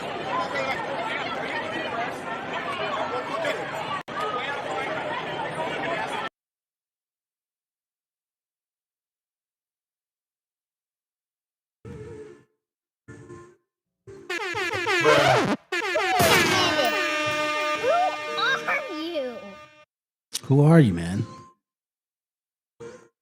Ecclesiastes chapter 10, verse 7. I have seen servants upon horses and princes walking as servants upon the earth. I'm going to say this real quick, family. I've never seen any of that happen in any BLM situation. Where they'll say they'll shoot you, and then they're walking over you with horses. You want to know what they're doing? They're telling raza that shit. Do you understand what's going on? You think it's a coincidence that we're getting a lot of videos for certain nations that came and enslaved our people as well? You know what I mean? Like, it's not a coincidence. Black colonizers, white colonizers, y'all been here since the beginning of time. And right now we are seeing that the white colonizers are working with y'all as well. It's okay, man. You guys keep laughing. We enjoy it, rather. Let me see this real quick. Here. Yeah, that's right. Let's listen to this video. Because this is true. Remember what I initially started with. It's no coincidence that they're going to bring with Latinos or Latinos. Even though that Cuban B dude is literally an African, they still want to label him quote unquote Hispanic because of his last name. Shut your ass up, Kanan. That they're going to bring their operations home. Didn't I tell you that? Well, look at California right now. Look at Los Angeles. What else do you think that is besides violent colonization turning inward? You think this is about immigration law? You think ICE is enforcing laws? No. They are marauders and you are the loot. ICE is not a law enforcement agency. It is a mercenary force under contract to private corporations, hunting human beings for profit. That's all it is. That's exactly what it is. They work for the private prison industry. Your so-called immigration department is just a subsidiary. It's an interface for the private prison industry. That's what it is. That's what you turned it into. These aren't arrests that they're making. These are profit-making activities that they're engaged in. Every detention is a paycheck. Every deportation is a dividend. Do you understand? They're not police. They're pirates. They're pillagers.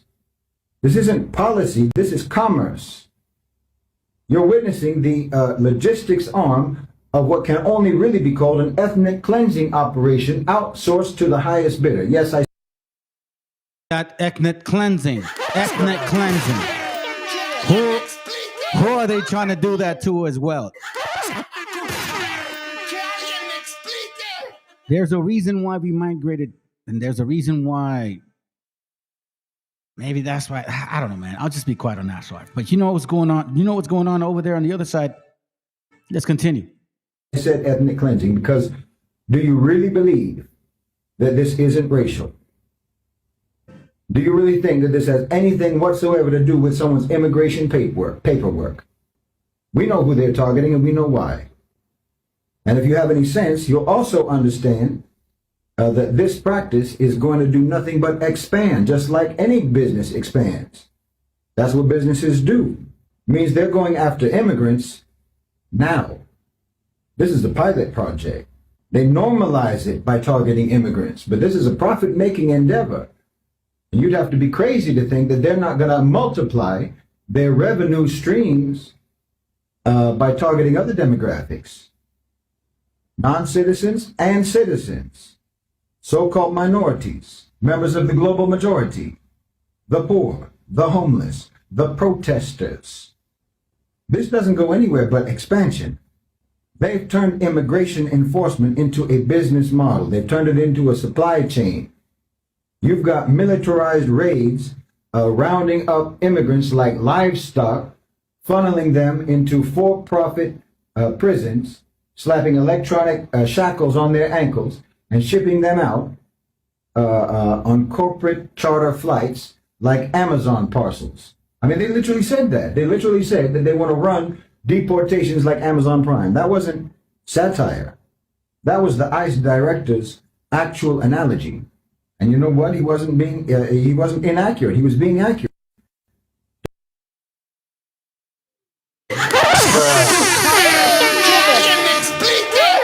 Are you? Jeremiah chapter 16, verse 19. Excellent verse right there, man. Because this is technically what happens. That's why I say, you keep laughing. You keep laughing. Canaan and Edom. You keep laughing, Ishmael.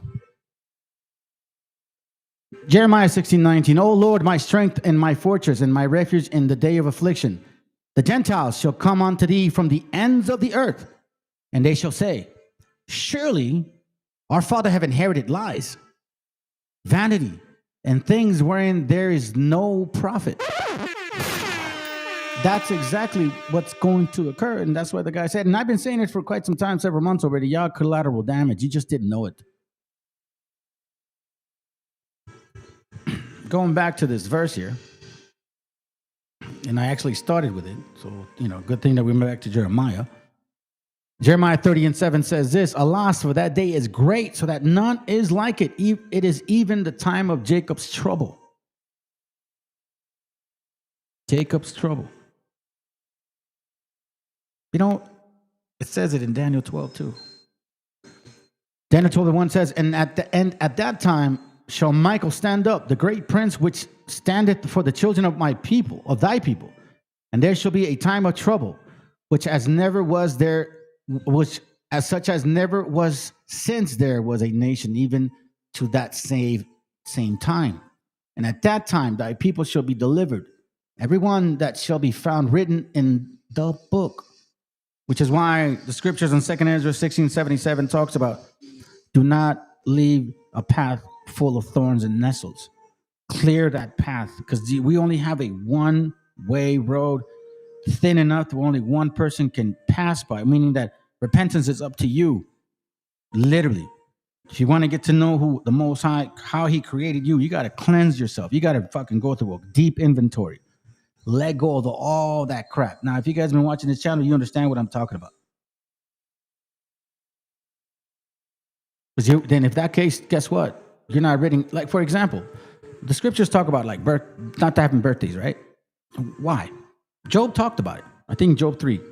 It says that what matters to him more, not the day he was born, is the day that he dies. For example, when I die, I want to make sure that my kids that I've done everything I could for them, that they understand who I am, that they understand who they are, that they're responsible, that they have the strength to say to me when I'm old and dying, Dad, you've done a great job. We're going to be okay. You go ahead in the next path. That's why he talks about death matters more than birth. Because nobody really remembers what you do throughout your lifetime. They only remember what you do when you die. Reflection time. This is why it talks about being found written in the book. Because you have to write a book for yourself as well. Maybe this is too deep for you guys. You know, keep following. Keep listening. You might start catching some real stuff here.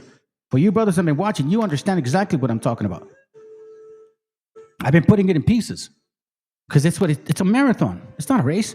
Jeremiah 28:8. The prophets that have been before me and before thee, old, prophesied both against many countries and against kingdoms of war and of evil and of pestilence. I'm sorry. Is it not true? Is it not clear?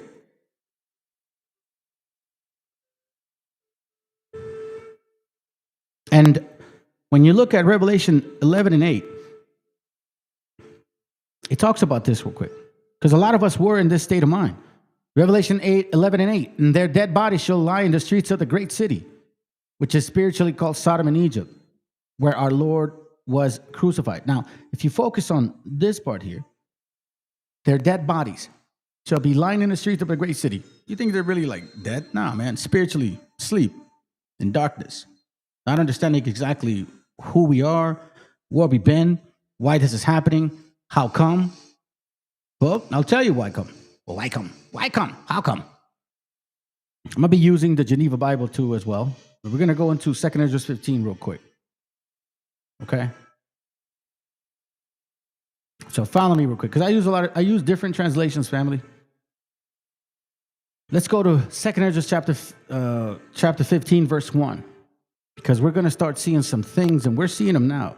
Behold, speak thou in the ears of my people the words of prophecy, which I will put in thy mouth, saith the Lord, and cause them to be written in a letter, for they are faithful and true. Fear not the imaginations against thee. Let not the unfaithfulness of the speakers trouble thee that speak against thee. Like, for example, you guys are Mongols. You guys ain't Israelites. You guys are heathens. You guys are conquistadors. You know what I'm saying? That's what they say to you. They're projecting, fam. Everybody that's been in this channel has always been projecting the entire time. And don't ever waver. For every unfaithful that shall die in his unfaithfulness, behold, saith the Lord, I will bring plagues. Here it goes. Hold on. I will bring plagues upon the whole world. The sword, the famine, and death, and destruction. Think about this for a second. It says the same thing here on 2 Ezra 16, verse 9. Verse 8. And mighty Lord sendeth the plagues, and who is he that can drive them away? A fire shall go forth from his wrath, and who is he that may quench it? He shall cast lightning, and who shall not fear it? He shall thunder, and who shall not be afraid? The Lord shall threaten, and who shall not be utterly beaten to the powder of his presence? You keep laughing. You keep laughing. Keep running those horses over our gente. Keep reminding us and bringing us together even more. You guys are doing the job a lot easier for me, and for the gente that talks about it, for us. Because let's go back to 2 Ezra 15, verse 6. Because that iniquity had fully polluted all the earth. You see this? That's what now they're arresting congressmen, Senate. They're running over people. They're shooting you. You know what I'm saying? They're saying what you used to think. Remember, family, us that are like almost, my age, 50, I've never seen this shit here before. Not even in history. Not like this. Not for deportation purposes, because remember, they've been deporting us for a long time. So you guys, Morenos, that are like, oh, you're asking for our help. No, trust me, we don't need your help. We've been getting deported for a long time. It's nothing new under the sun for us. We're used to this shit. Talk to the Cubans, okay? Those are your people. Like Tiario, the Latinos. The Latinos are your gente. You call yourself a Latino, it's because you're a Latino. That's probably what it is. Listen, even Reagan was clear to you. He separated the indigenous from the Latinos. He called you guys Hispanics. He called them Latinos. Come on, bro. They're not dumb.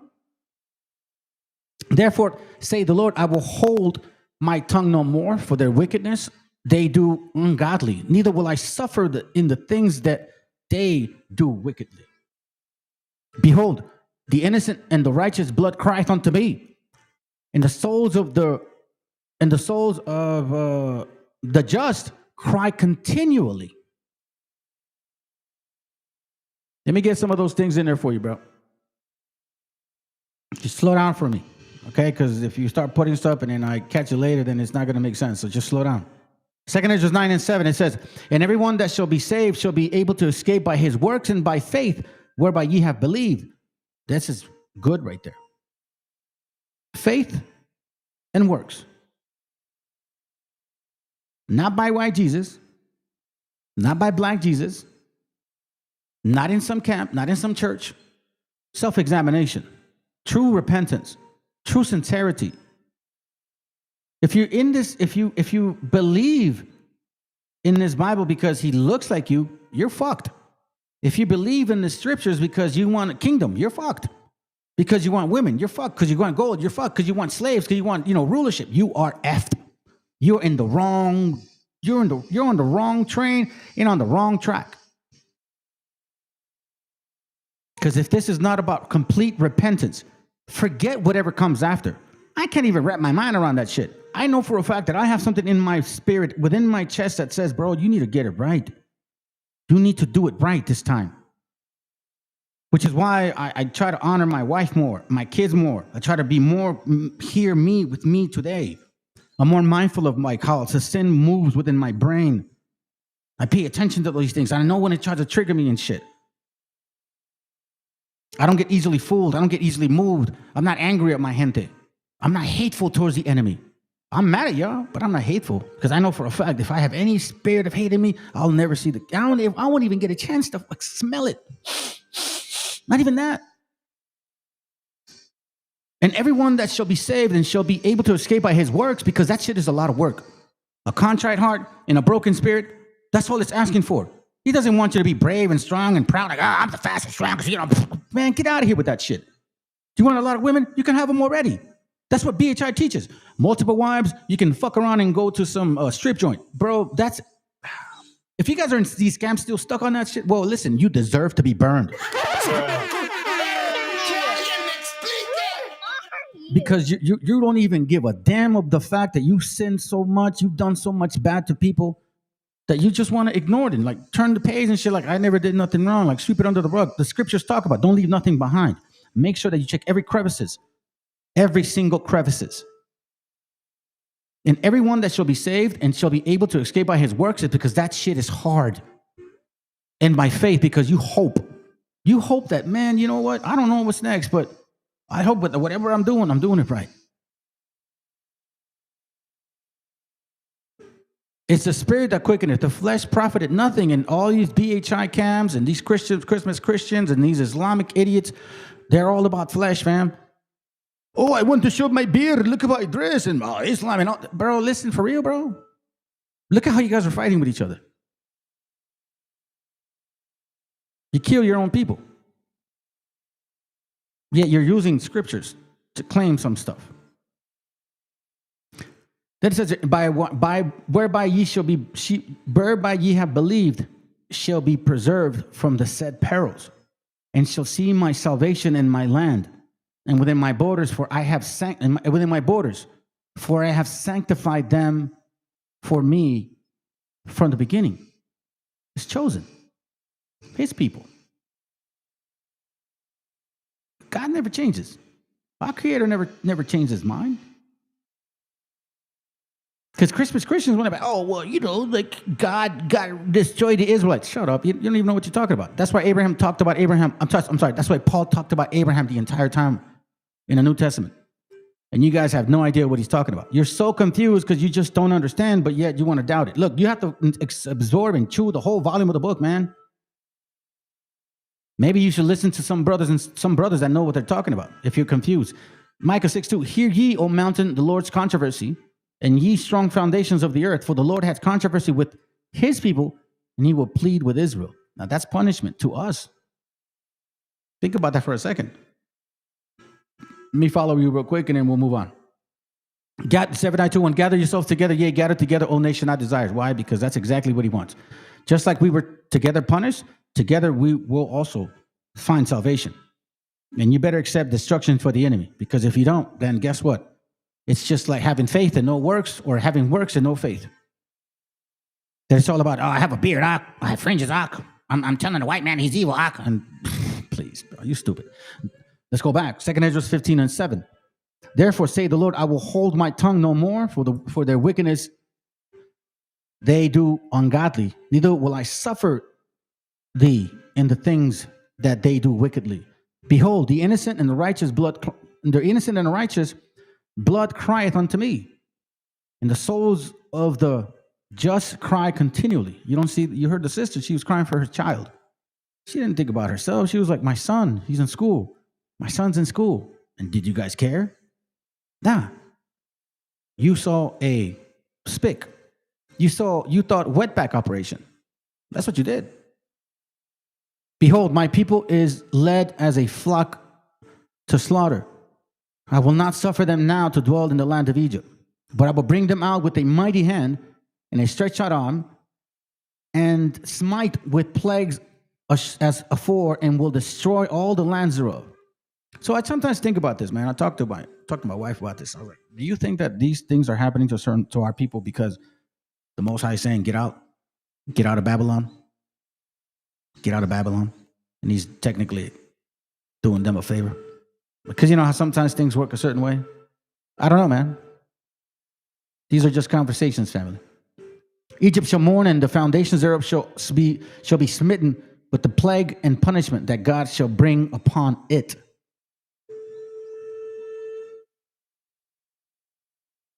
See? Let's read this real quick. Revelation 18:9. It says here, and the kings of the earth who have committed fornication and lived deliciously with her shall bewail her and lament her for her when they shall see the smoke of burning, the smoke of her burning. 2 Ezra chapter 15, verse 14. Woe to the world and to them that dwell therein, for the sword and their destruction draweth near, and one people shall stand up to fight against another with swords in their hands.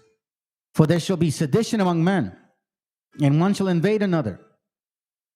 They shall not regard their kings, and prince shall measure their doings by their power. A man shall desire to go into a city and shall not be able. It's called martial law because it's coming. Because of their pride, the city shall be troubled, and the houses shall be afraid, and men shall fear.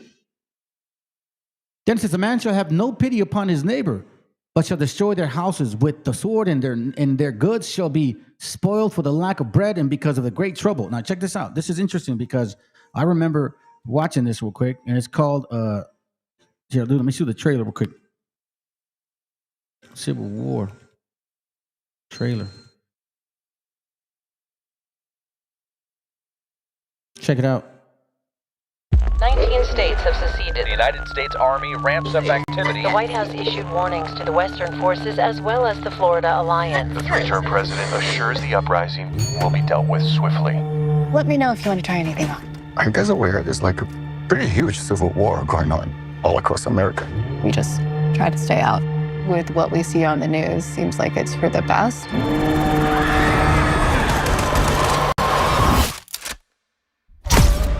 Citizens of America, The so-called Western forces of Texas and California have suffered a very great defeat at the hands of the United States military. They always tell us what they're doing or what's going to occur or what may happen. There's a lot of Edomites that are now backing up who we are. Well, I mean, it's cool, whatever. I don't really need their approval, but I understand what you mean, bro. I never needed anybody's approval, man. As a matter of fact, and I understand what you don't think. Don't take it bad. You know what I'm saying? Is what I'm gonna say this. As a matter of fact, I never needed their approval. In the way that I've been walking, bro, like nobody ever approved what I was saying. Everybody thought I was hating, man. Everybody thought that I was a liar. Everybody thought, nah, there's no way. And I'm like, bro, I'm telling you. And the more I dug, man, I was like, wow, this is fucking crazy. You people have been lying to the whole world. There's a scripture in the, because you know how Esau, right, is going to get destroyed, right? You know, we understand that Esau will get destroyed. Esau is the end of the world, right? But I saw something that a brother posted earlier, and I actually thought, man, that's great. I thought that was a actually really good thing that he did. Brother Vega, I believe, you're chopping it up a little bit on Facebook. And let me see if I can find it real quick. I think it's here. No, not that one.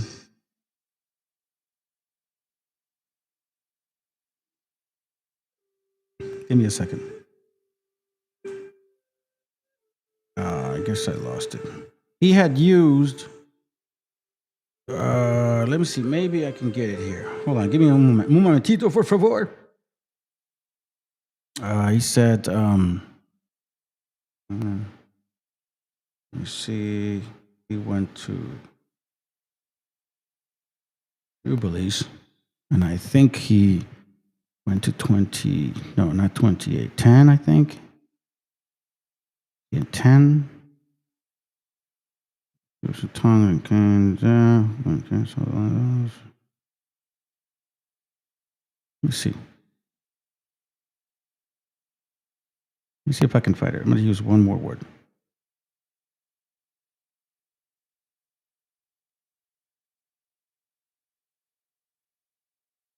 Yep, Jubilees 21:22. Let me show you this real quick.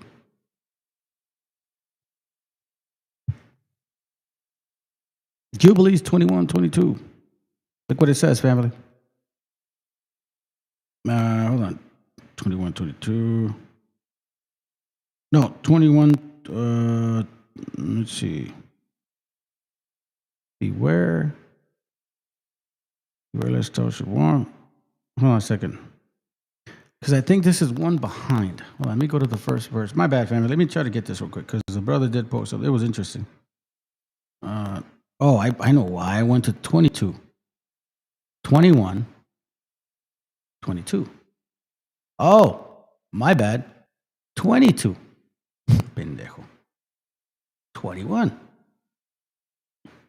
It says here, for owning the transgression of Ham, Canaan, Erd, and all his seeds shall be destroyed from off the earth, and all the residue thereof, and none springing from him shall be saved on the day of judgment. Isaiah chapter. Let's continue.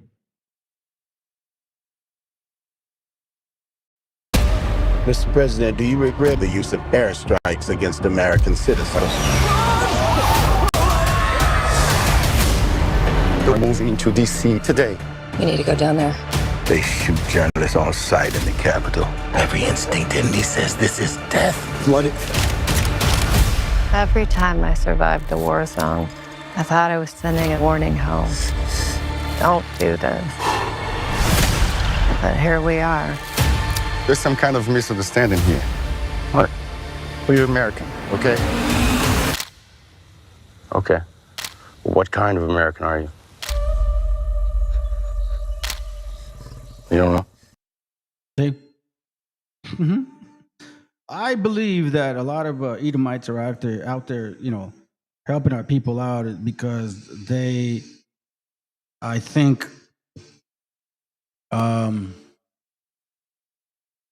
feel like if they lose this democracy, they're no longer Americans. Remember, they claim to be Americans because of their American democracy. I think there's a small portion that really does have that compassion and shit, just human compassion, you know. But the majority of them is more about who they are, because they see that this is happening to certain people. They're gonna do it to them. So it's like, yo, listen, are we based America or was a land of freedom? Land of freedom. Well, they're losing that shit. So if you lose a land of freedom ideology, then you're not Americans no more. You're just Europeans that conquered a land they got then conquered again by your own people.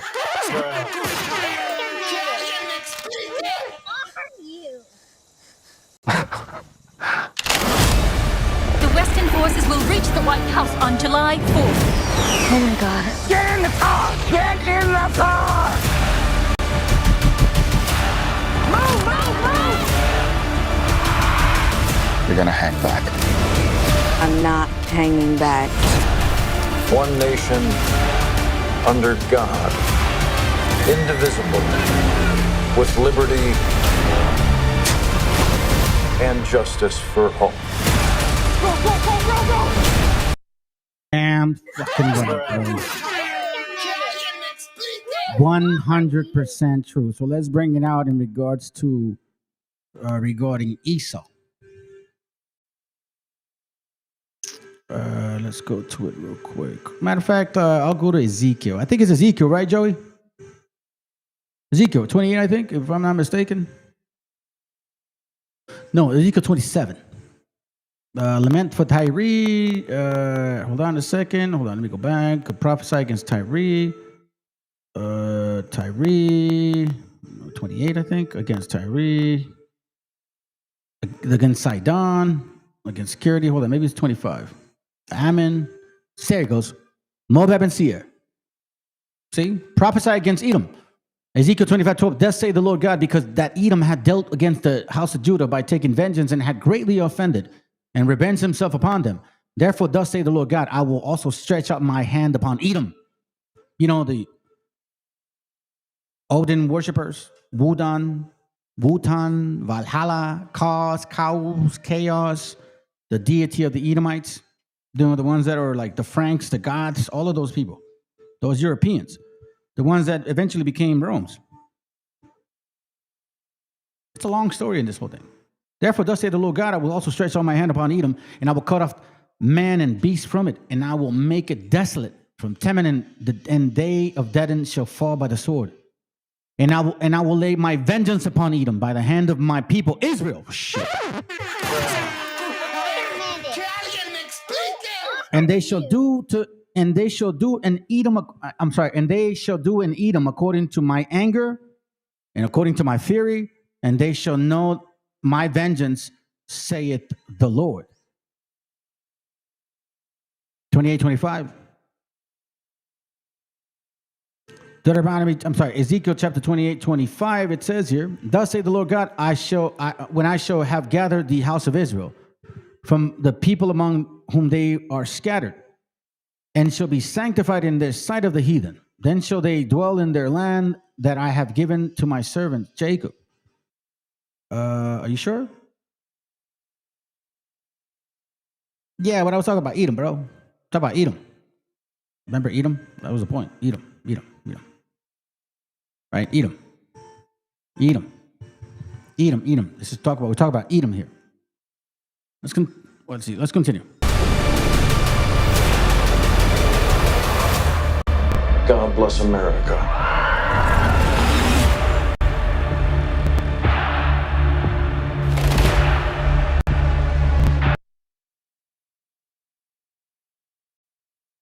When the stuff is really real, man. It's not graphic when it's really, really, really, really real. 2 Ezra 15:20. Behold, say God, I call together all the kings of the earth to reverence me, which are from the east and from the south and which are from the east and from the south and from the east and from Lebanon, and turn upon and to repay things that they have done to them. As they do yet this day unto my chosen, so will I do also, and recompense them in their bosom. Thus saith the Lord God. You know, that bosom means your family, your children, everybody that you became from. All these political pundits, these WASP, wide Anglo-Saxons, you know what I'm saying? These boulets, you know what I'm talking about? These Prince Hall Freemasons, these black and white individuals that have been pushing this agenda for quite some time. And all you dumbasses that didn't believe it, and you joined because you were too afraid to listen to yourself, because you're so tainted with sin that you rather have somebody tell you that, no, don't worry about it.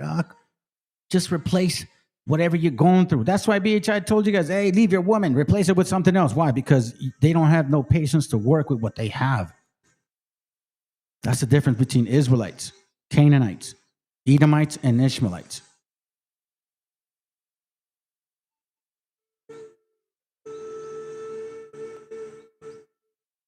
I'm going to tell you something, family.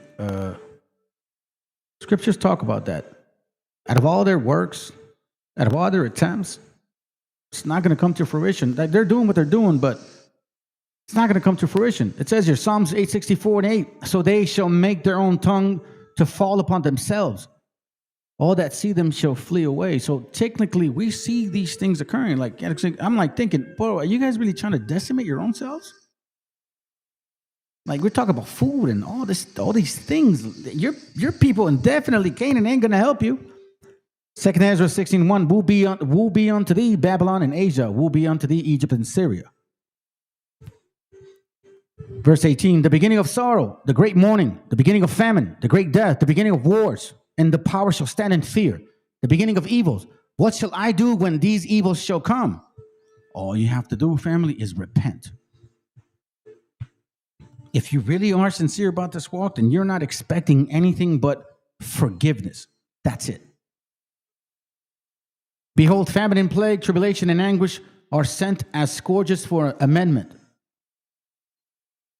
And I'm going to tell you something. This is why, like, this live has only 6 likes. This is what happens when I do these classes, gente. I have a lot of enemies that watch my shit, and they learn from me. But none of them are willing to tell me that I'm wrong. No, a few show up, and then when I say certain things and I prove certain things, they get emotional, and then all of a sudden they want to get physical and shit. Like, if that's going to stop me from what I do, like as if I've never been through that shit in my life. For God's sakes, man, I'm 50. I'm almost 50, bro. You crazy? I grew up in Eastside Pozole Town in the 90s. You grew up in that hood, and you're still alive. Then I must have been doing something fucking right, because I didn't go to jail, dumbass.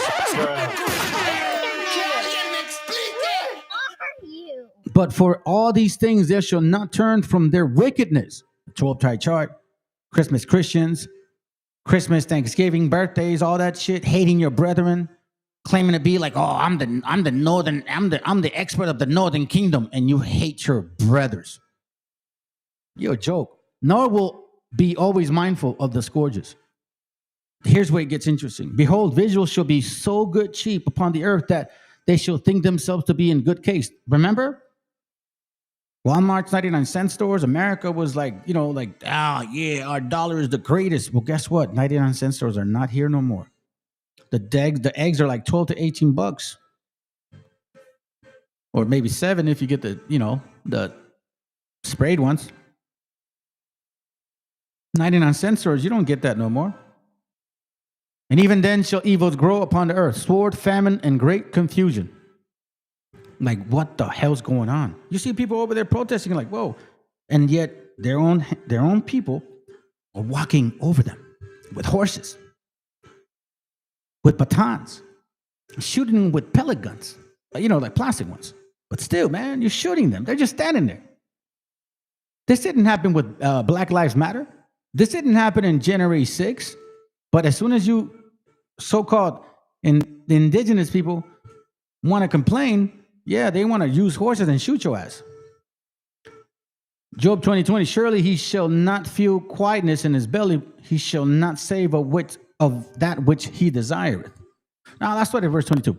It says here, in the fullness of the sufficiency shall he be straight. Let me read it this way. I'll show you guys. It's a little easier instead of me explaining it. At the height of their success, all the weight of misery will crush them. You see, like the other scriptures, when the visuals are so cheap, then shall plagues come, right? But check it. At the height of their success, like America, white folks, black folks being successful, buying property, selling property, all this shit, right? All this stuff. At the height of their success, all the weight of misery will crush them. Let them eat all they want. Because remember, we now know that it wasn't just white colonizers that got here. It was black and white colonizers that got here. Let them eat all they want.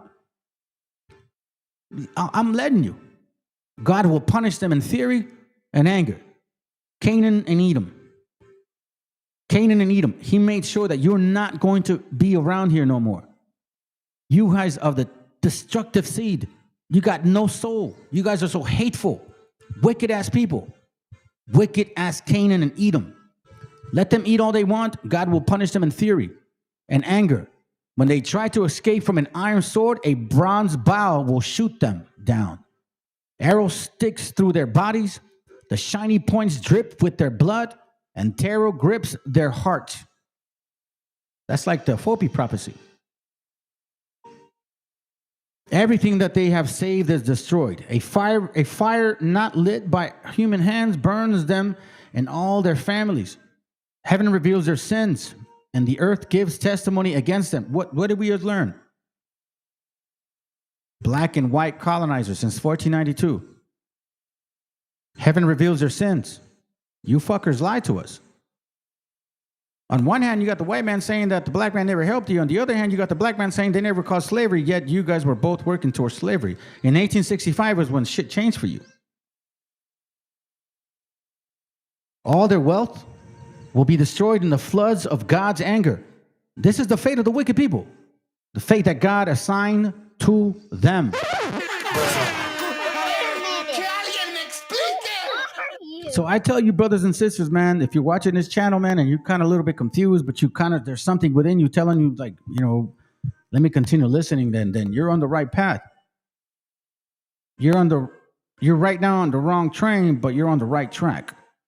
Deuteronomy 4:30, when you are in trouble and all these things happen to you, then you will finally turn to the Lord and obey him, meaning Yahoo.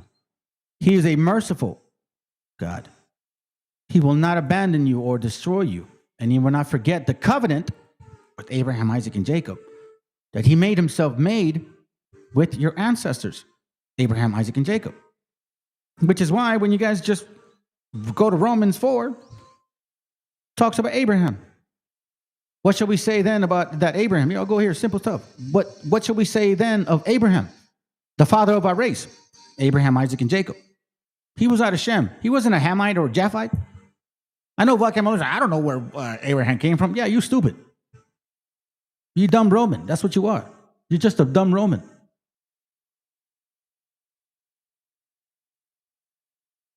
Let's see. 4, I believe it talks about, he talks about him in 7. Talks about him in 9. And then he goes all through this whole process of Abraham. He talks about him here. He's constantly reminding you guys of the story of Abraham. Let me show you this real quick. We're almost done, family. We're almost done, man. Let me show you something. Hold on. Let me do this real quick. Let me hold that right there. Wait, stop. I'm going to play that before we finish. Remind you. Oh, and by the way, in case you guys don't know, that our people helped some of you get out of the shit that your own people were putting you through. How ungrateful are you bastards now? Y'all are ungrateful, man. You're as hateful as they are. I switched from due dates to due dates, and it made me go from weeks behind to weeks ahead of my deadlines. You see, I used to just bedrot all. My name is Jimena Arias Cristobal. I am a 19-year-old, a daughter, sister, and an avid runner. On May 5th, I was pulled over for allegedly turning right at a no-turn on red sign. What began as a simple traffic stop quickly escalated. I was taken to Whitfield County Jail, where I stayed for 2 days. While I was there, I learned I was being transferred to Stewart Detention Center, where my father was already being held. Before I share what happened during my time in detention, I want to tell you a little bit about who I am. My parents and I came to the U.S. in 2010 when I was just 4 years old. For over 15 years, I've called this country and Georgia home. I grew up in Dalton and went through the public school system from kindergarten through high school graduation. I was an honor student, active in sports, volunteering, and students' clubs. After high school, I attended Oglethorpe University in Atlanta, thanks to a scholarship from the Dream.US. I ran cross country and pursued my education. I later transferred to Dalton State College, where I'm currently working my degree in finance and economics with a minor in marketing. Since kindergarten, I've pledged allegiance to the flag of the United States. My dream is to one day become a U.S. citizen. I was not eligible for DACA, but if I had been, I would have applied without hesitation. What happened to me is not rare. It's part of a growing pattern that is both scary and un-American. And I know I am not alone in thinking that. I live in an overwhelmingly conservative community, yet when I was taken to Stewart, all my neighbors, even the conservative ones, rallied for me. As a teenager, being held in jail, even just for 2 days, was traumatizing. I was surrounded by people who had committed serious crimes. But what left the deepest mark on me was the transfer, being shackled at the wrist, waist, and ankles. That is something I will never forget. It was dehumanizing. And what's worse is knowing that millions of others have experienced and will continue to experience the same trauma. My time at Stewart Detention Center was life-altering.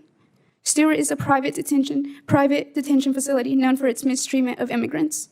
Detention centers are supposed to be temporary holding spaces while people determine their legal options. But at Stewart, we are treated like criminals. The conditions, the language used towards us, the lack of dignity and compassion, it felt more like punishment than due process.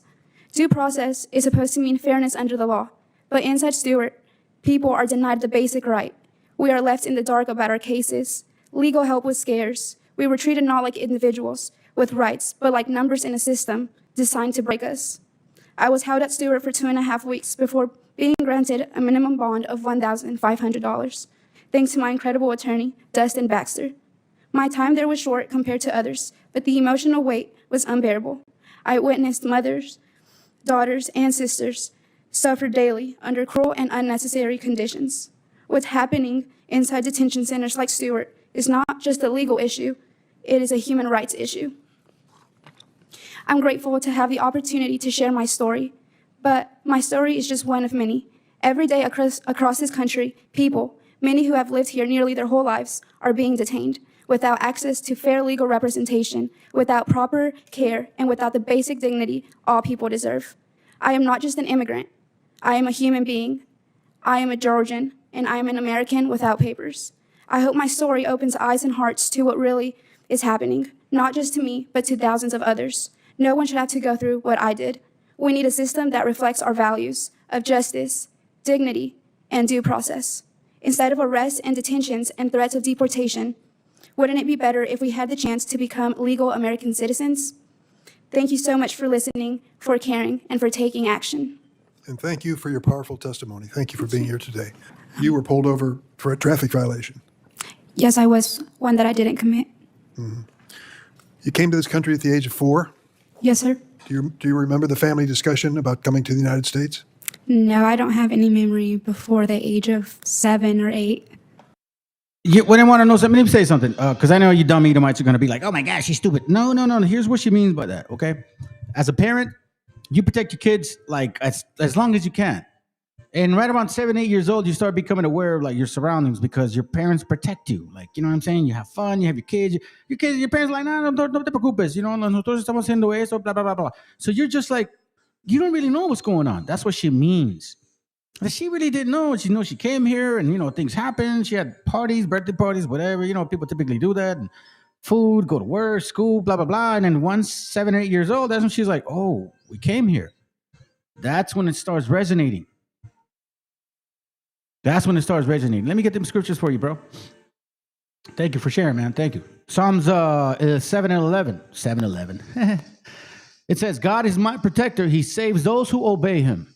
Yes, sir. God is a righteous judge, and nobody condemns the wicked. If they do not charge their ways, if they do not change their ways, God will sharpen his sword. He bends his bow and makes it ready. That's pretty simple and standard. And I think we're at that point where we need to start really appreciating our people more.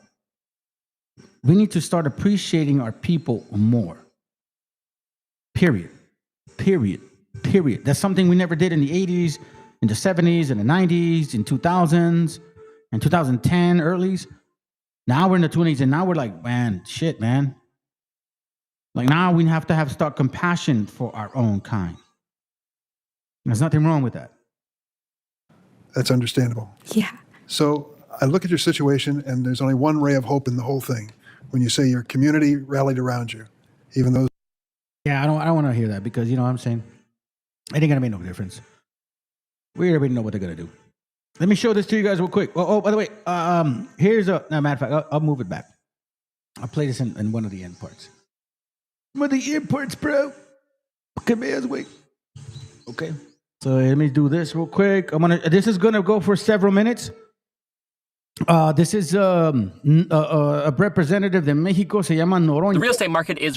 Se llama Noroña, and Alex Jones took his statement and claimed that Mexico wants to go to war with Edom and shit and all that stuff. You know how they are, man. They always love that propaganda bullshit. But let's listen to what he's talking about, what he said, so you don't guys get confused. And, and then we'll move on. Let's continue. Uno ya fue abordado por la compañera presidenta Claudia Sheinbaum Pardo y tiene todo mi respaldo. El fin de semana, el gobierno de los Estados Unidos emprendió una cacería de migrantes, violando derechos humanos fundamentales, atropellando todo el marco legal, generando inclusive una tensión con el propio gobernador de California, Gavin Newsom, que ha planteado que la Guardia Nacional no debería haber intervenido, y se han generado tensiones enormes. Las imágenes son terribles, pareciera una intervención militar dentro del propio territorio de los Estados Unidos. Yo respaldo plenamente la posición de la compañera presidenta Claudia Sheinbaum Pardo. Ayer emití un comunicado desde la presidencia de la mesa directiva de la Cámara de Senadores.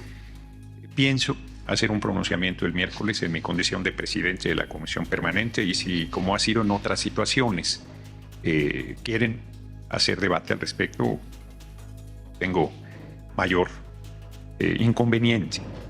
A ver, pongamos las cosas en su contexto. It's hard to put into words the horrors that we've witnessed every day during our time here. Entire families coming to the emergency department, injured, killed.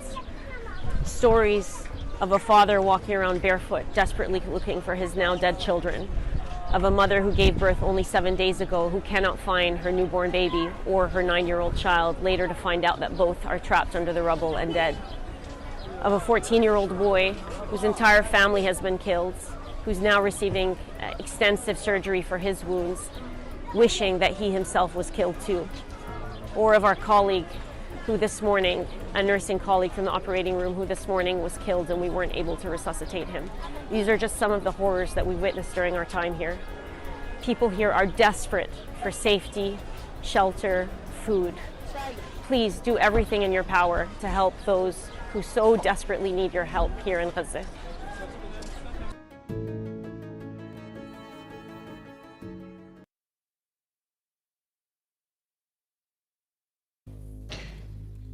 Desde 1986, me parece, el gobierno de Estados Unidos no ha realizado una amnistía migratoria. Hay millones de personas migrantes de todo el mundo que han acudido a Estados Unidos en busca de una oportunidad y que llevan décadas trabajando en el vecino país. Pagan impuestos, a la hora que les pagan su salario, les cobran impuestos.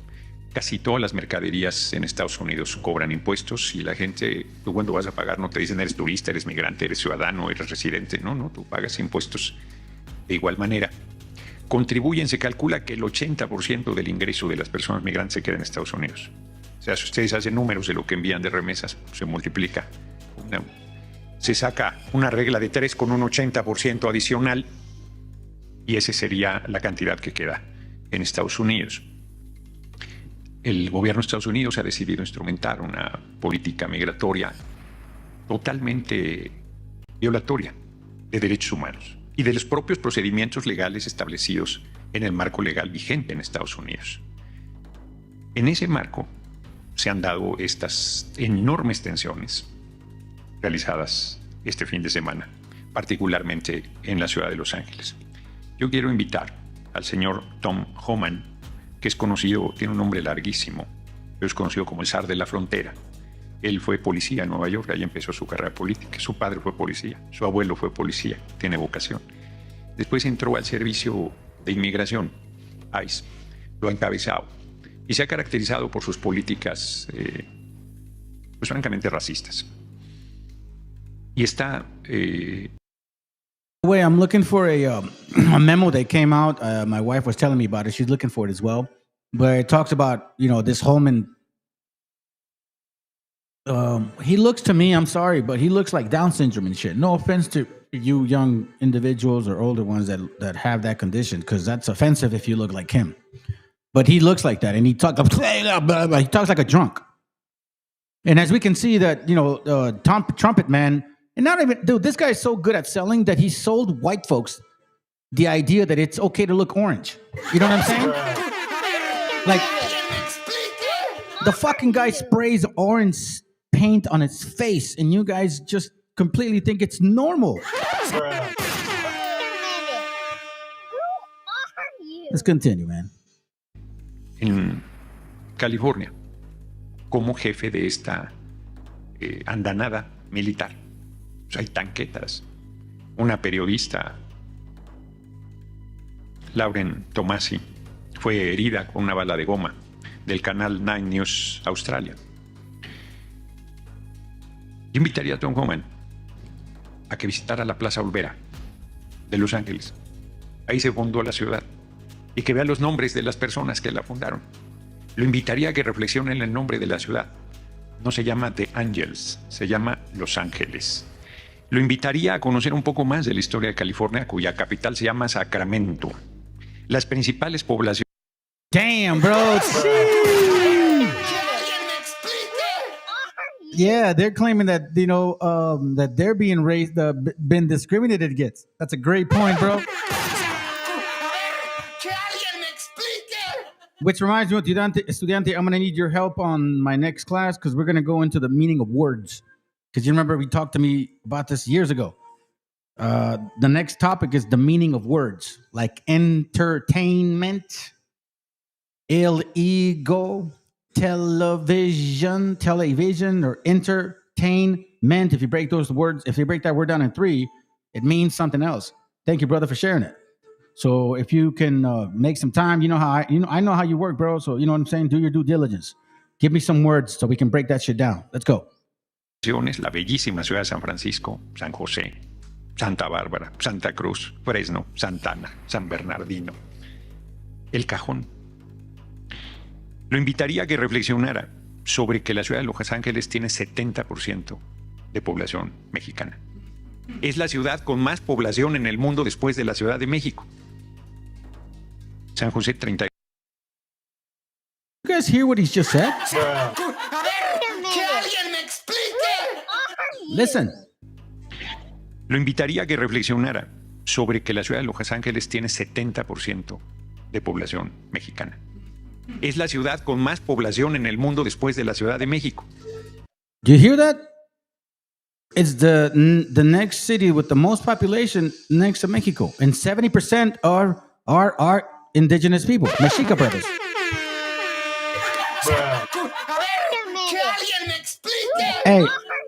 Hey, eat 'em.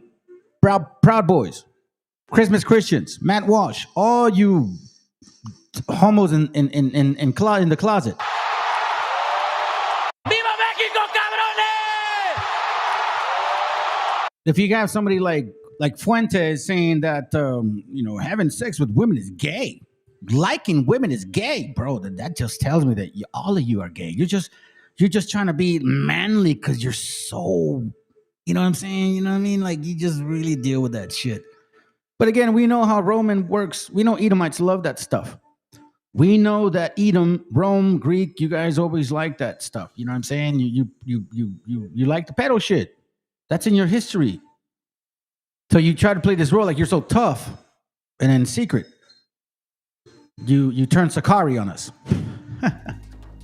San José 32.1, Fresno 55.8, Riverside, San Bernardino y Ontario 53.7, Santana 78.2, El Cajón 30%, Montebello y Santa Fe Springs, Whittier and Southgate 50%, a pesar de los nombres de las últimas poblaciones. 39% de la población de California es hispana y de esta el 80% es mexicana. What I say to ICE immigration, FBI, all you haters, all you fucking wicked ass hateful people, you should just say California does not need to be part of the U.S. anymore. That's it. That's what you got to say. Just give up California and tell all your, Edomites and Canaanites to get the fuck out of here too. Since you guys love each other so much and shit, you guys got your favorite quarterback. No, he's basically both of you. What's his name? The guy from KC? That's exactly who you guys were. And you guys always been that way. Well, let's continue. Esa ciudad ha sido nuestra. Ese estado ha sido nuestro. No lo digo por primera vez. El 4 de enero de 2017. This is why I really respect this brother right here, this older brother of ours. Because in 2017, a year after AMLO, started like pushing his things, like nationally, where he started really making moves, he had talked about that. He had said this right here, and I think I even showed you guys a video back in 2022 about it. Yo estuve en la Torre Trump cuando decía el presidente electo Donald Trump estaba 16 días de tomar protesta por primera vez como presidente, asumir el cargo. Y yo dije, si hacemos el muro, sí lo pagamos, pero lo hacemos con el mapa de México en 1830. Este es. He says, yeah, we'll do the wall. We'll build the wall. We'll pay for it too. But if we base it based on 1830, before Freemasonry, all these lodges started getting into Mexico, working with the U.S., making sure that you would convince individuals that had no idea what your intent was, because you guys are deceivers. Just like Joshua 28:20 says, you're deceivers of the mind. Like you're that wicked. That's why the Most High is going to get rid of you. Look, that's what he was talking about. Look, we're not saying that when he didn't say they're going to go to war with you. He was like, hey, listen, we'll put the mural up, we'll put the wall, but just give us back our land that you officially stole. Because this right here, that's French territory. The French sold him this stuff. But I did a class on it by the way, in Texas. In 1830, we started seeing a migration of these heathens coming over here. Now, let me say something to your family. Out of 170 of these particular representatives of Texas, 150 of them were black. That's gonna hurt. Hold on. Oh, that's gonna hurt. Hold on, lady, say it. That's right. 151 of you were Negroes, representatives, fighting against the Mexicans, Mexicas, Chichimecas, all the people that were right there pushing us away. Black and white folks were doing this, fam. It wasn't just gringos. Wake the fuck up. Lo que era Estados Unidos en 1830. Y esto era parte de México. No era todo México. Si ustedes pueden ver, quizás un tercio, mínimo una cuarta parte del territorio norteamericano era parte de México hasta 1846. Para que quede más claro, este mapa, yo podría haber sacado otro, pero este mapa, dirán, para que más critiquen mi personalidad, lo tengo guardado. Es el que usé en la Torre Trump el 4 de enero de 2017. Hasta le puse atrás de puño y letra. Este es el mapa que usé en la protesta. Sé que alguna vez tendrá valor este mapa. Es un mapa, perdón que lo diga, histórico. No conozco otra protesta de esa naturaleza llevada por un político de cualquier país, incluido México, que en solitario con su compañera de vida, en mi caso de Mau Campo, hayan realizado esa protesta. Ahí está la nota del Washington Post, con el video y todo, no me pegarán mentir. Llevé 4 mapas, 2 como este, y 2 de lo que era México en 1830. Se llaman. You see what I'm saying? Here, let me see if I can find a video. I'll invite you guys to watch it.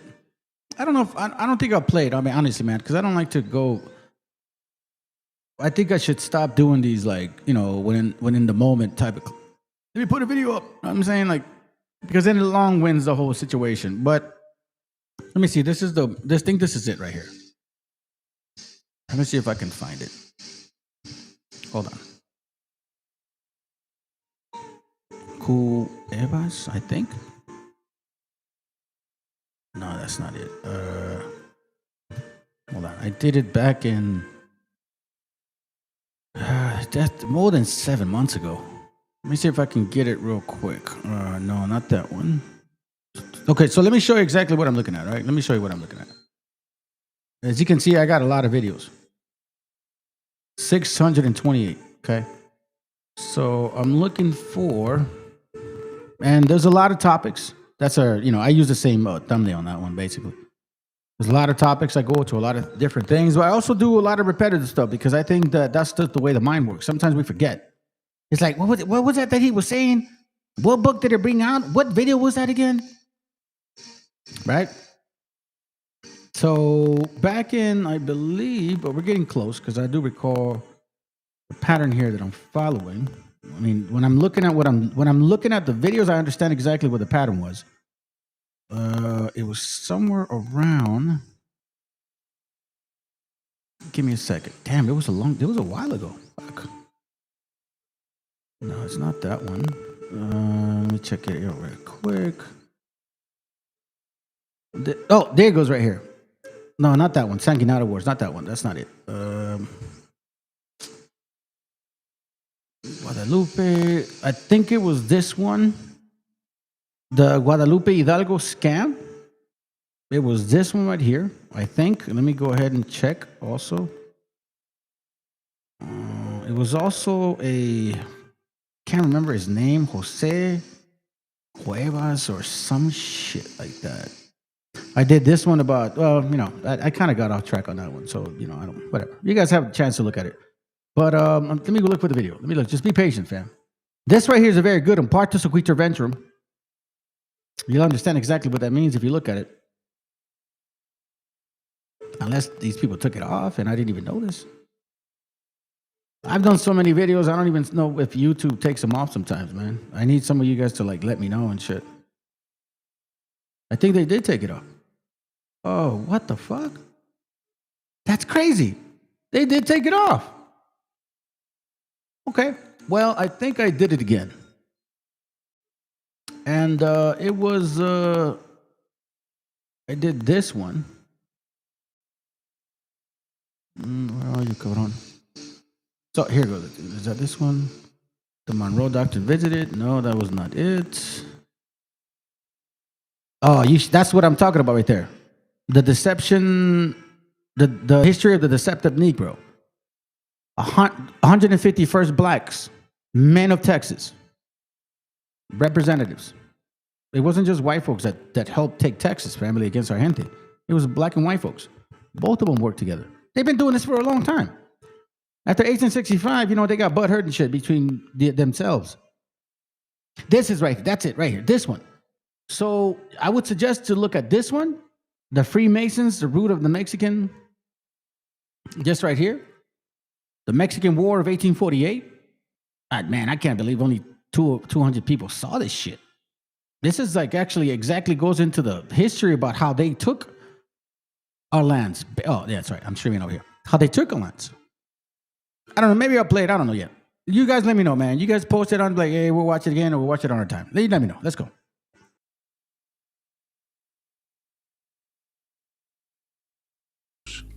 Nosotros estábamos asentados ahí antes que la nación hoy conocida como Estados Unidos.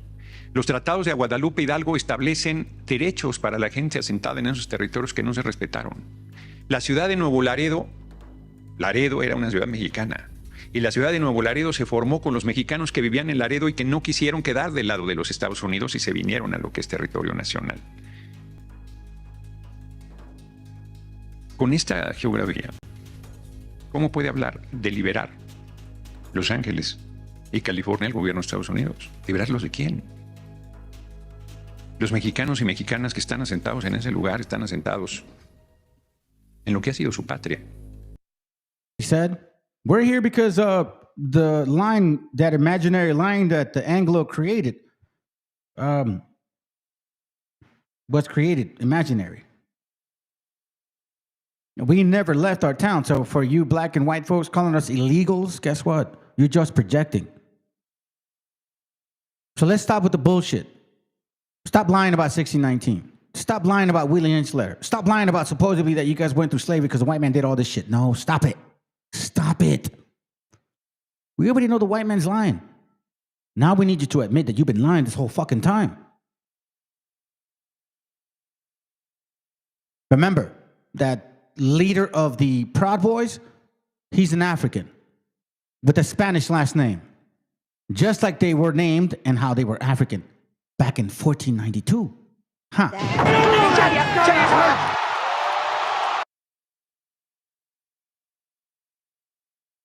Never do I want to hear you guys talk shit. Never. Los nombres no engañan. El idioma que más se habla en Los Ángeles es español. No necesitas hablar inglés para estar en Los Ángeles. Y estamos en la situación actual. Es parte de Estados Unidos. Sí, el gobierno de Estados Unidos tiene derecho a instrumentar las medidas que considere migratorias convenientes, ciertamente, pero no tiene derecho a violentar la dignidad de las personas migrantes. No tiene derecho a separar las familias, no tiene derecho a someterlos al sufrimiento, a la persecución, al acoso. No tiene derecho a violar la ley que el propio gobierno de Estados Unidos y el pueblo de Estados Unidos se dio. Lo digo yo, lo dice el gobernador de California, Gavin Newsom. Todo mi reconocimiento, toda mi solidaridad, todo mi respaldo con ese hombre y no pedazos, que le dijo al zar de la frontera: me vas a detener, hazlo, hazlo. No estoy de acuerdo en que atropellen a las comunidades. No estoy de acuerdo en que les nieguen derechos a atención médica y a servicios de educación. No estoy de acuerdo en hacerles la vida más difícil cuando ellos aportan a la economía de este país. La economía de California es la economía más poderosa de los Estados Unidos. Not us, you, both people, all of you, Asians, black, white, y'all wouldn't fucking do shit. And now you want to steal our heritage because you want to go. Because supposedly you were here before and Julio Meadows told you that you guys were here. Bro, Julio Meadows is just the worst example to lead by. So I say to you, man, I've said a lot today. So, you know, if you feel froggy, let me know if I'm wrong. BHI, FOP, FOP, whatever, all you fake, funky ass comedic idiots too, whatever, y'all bring it. Please, let me know. Let me know how this is the old world and black folks were here originally. And I'll embarrass you real quick once again. Si fuera un país, estaría entre las 10 economías más importantes del mundo, y el pueblo de México que emigró a los Estados Unidos aporta con su trabajo y esfuerzo, no van a robar. Wait, are we getting this? There's a purpose with why I'm doing what I'm doing, family. I know you guys are wondering, like, why is he... Because I'm trying to bring out the snakes from the hole.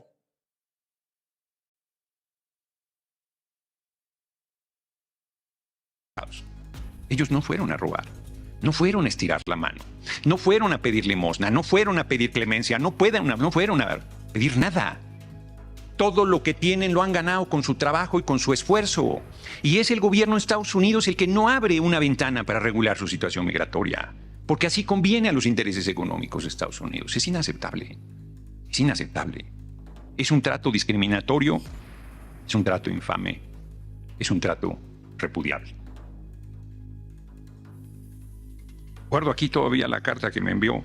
El único que me hizo un reconocimiento era la autoridad del Centro Histórico, Jesús González Esmal, cuando esa protesta del 4 de enero del 2017.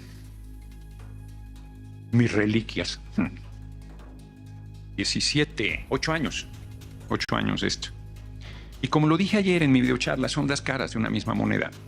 Ayer la embarcación Madeline. Pay attention, family, why I was saying about our brothers and sisters in Palestine. And yes, I say that. Because they're attacking only us. Not anybody else.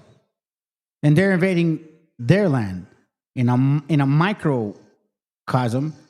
And they invaded our lands in a macro, meaning like a bigger, long-winded type. And they went straight with them within a short period of time. They had practice. Que viajaba para llevar alimentos a Palestina. Alimentos, ayuda humanitaria. Fue, ¿cómo se le llama? Pues le decían piratería. Cuando embarcaciones atacan a otra embarcación en aguas internacionales. Así se le llama. No se sabe hasta ahora la situación de estas 12 personas. 12 héroes y heroínas que lo único que querían era romper el cerco perverso del gobierno israelí que no permite la llegada de ayuda humanitaria a Palestina. Tiene más de un año. A ver, no. That is a good point. Now, I will say this. It doesn't excuse it because, and I don't think you're saying this, brother, but because you know what I'm saying? Like I say, usually people push like, oh, you know, Edomites, white people, they colonized. And I'm like, bro, it wasn't just them. It was, you know, these other people too. And they're like, whoa, you know, like, you know, natives were also enslaving themselves. Yeah, but do you understand the origin of what your argument was? You were only putting energy on certain people, and yet you weren't attacking everybody straight up being neutral based on facts. Of course, we got a lot of sellouts, bro. We know this shit for a fact. I showed a video earlier. You probably got here late. Here, I'll show you again. This is the sister right here. This is from a series that brother showed me. Check this out. Look, like this. I'm even gonna do it quick for you so you can listen. Go ahead. So now that it's your land, you found the courage to fight. It's pendejos like you that made us lose the war. Because at the end of the day, it doesn't matter what is all of ours. All that matters is what is yours. Are they hanging you? I hope those lashes teach you a lesson or something, hombre. That they're the ones in charge. The cowardice is the biggest enemy of the people. Right there, brother. Like you said, our worst enemy is ourselves. Not ourselves, bro, because I don't think you're a coward. I'm not a coward. Cowardness is the worst enemy of the people. Why? Because you bend to the bow. You assume that, you know what? They're going to be our friends. Oh, white folks. Oh, black folks are embracing us. White folks are embracing us. You have raza out there like, oh, look at white people. They're defending us. They're not defending you. They're defending their democracy. Because that's all they can be based. That's all they can base themselves of. They claim to be Americans. America is the land of quote unquote freedom. If that shit is gone, then they're not Americans no more. So who the fuck are they?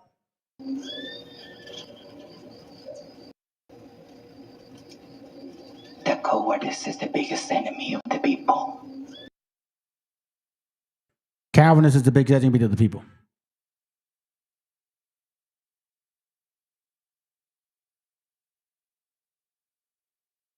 So what are you saying? Like, I don't understand what your point. You saying that this is for bullshit? Like, this is nonsense? Like, we should not even worry about it? Just let these nations do what the fuck they do because supposedly sellouts, you know, help them? Scripturally speaking, it says that 1/3 will survive and the fucking rest will get destroyed. So that says that 30, 60 plus 7, almost 70% of the people were going to do that.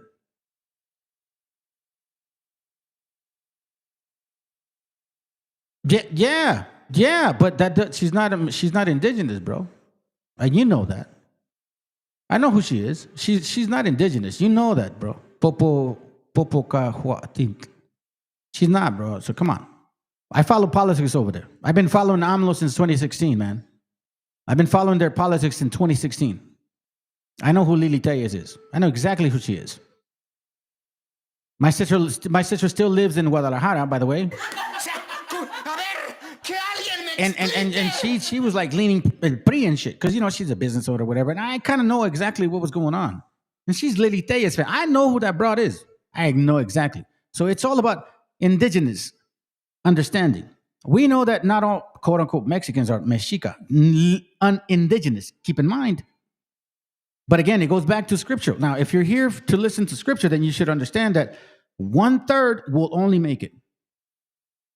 and the rest won't. So then that means that you're right. Like a fucking majority of our gente, they're fucking sellouts. They're piece of shits. They're weak. They because of them, this is exactly what occurred. Just like they're cowards, man. Like not all of a sudden because they took your property, now you fucking care. I love this fucking shit, bro. It doesn't matter what is all ours. All that matters is what is yours. Are they hanging you? I hope those lashes teach you a lesson or something, hombre. That they're the ones in charge. He's like, that they are in charge? And she's like, no, not at all. Look, check it out. The cowardice is the biggest enemy of the people.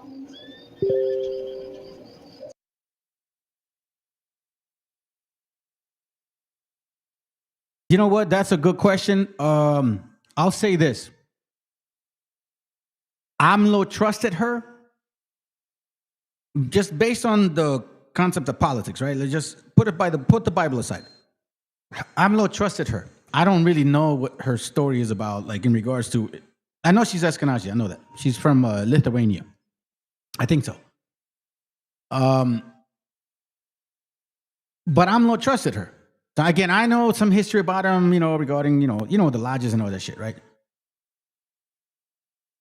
But I also sometimes wonder because there are Khazars that admitted themselves that, like we're the people. Let me see if I can find a video. And I showed it to you guys before. Let me see if I can find it.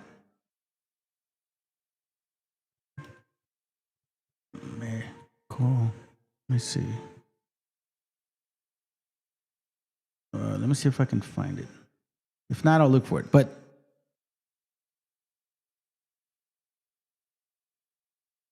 can you guarantee that? Because I think his mom was the light-skinned, white-looking one. So I don't know, man. I don't really understand your angle, bro. Like, if you're here to support the fact that, they came, they conquered, and we should just not give a fuck, but then continue to eat your atole away, bro. And you know what I'm saying? Continue to live your life and don't fucking worry about this channel no more. Because it seems like you're making excuses. That's what it seems like to me.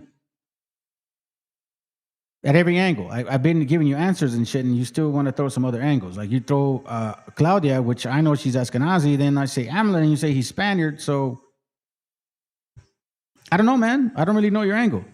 Do you believe in the Bible, or are you just kind of like if back and forth, or like, or are you saying like, are people not like Hebrews and shit, or?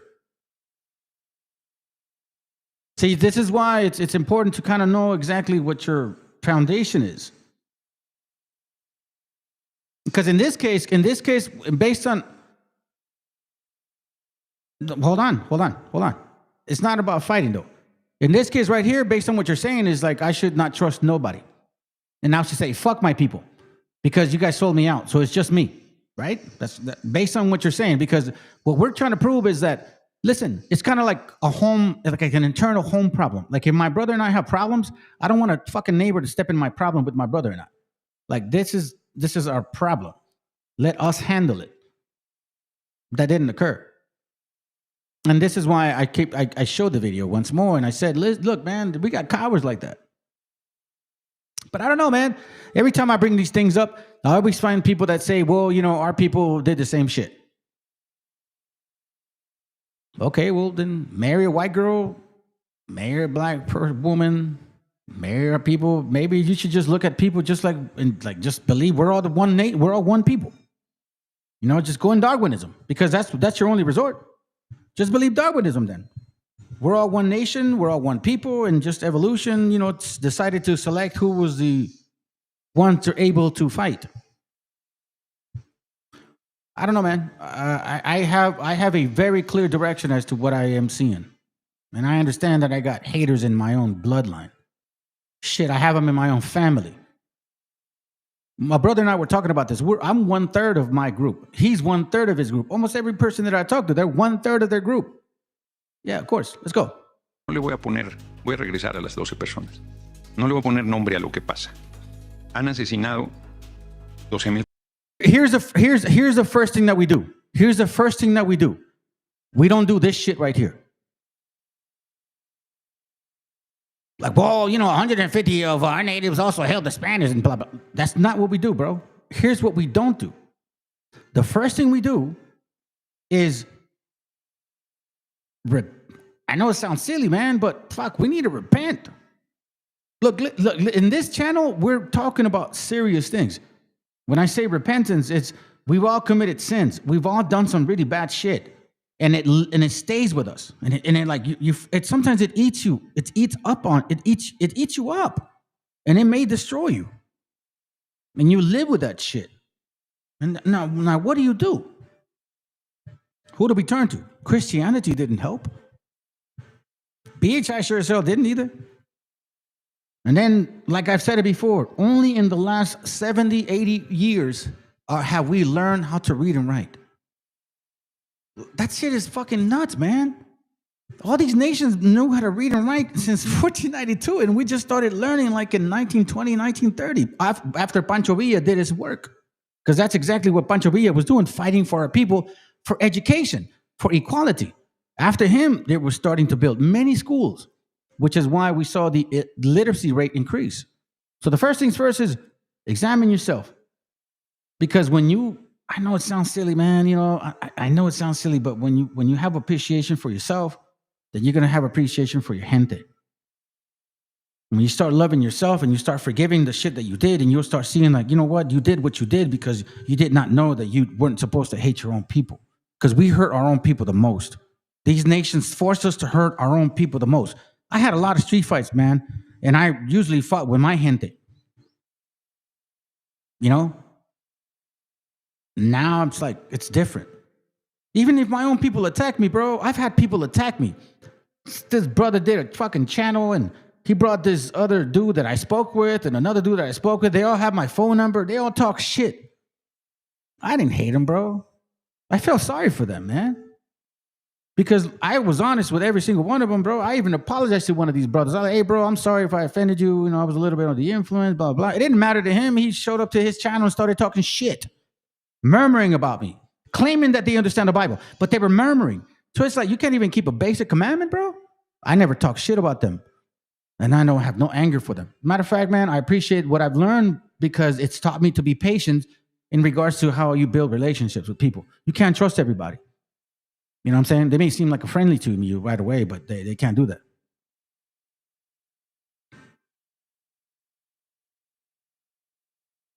I'll tell you what I'm doing.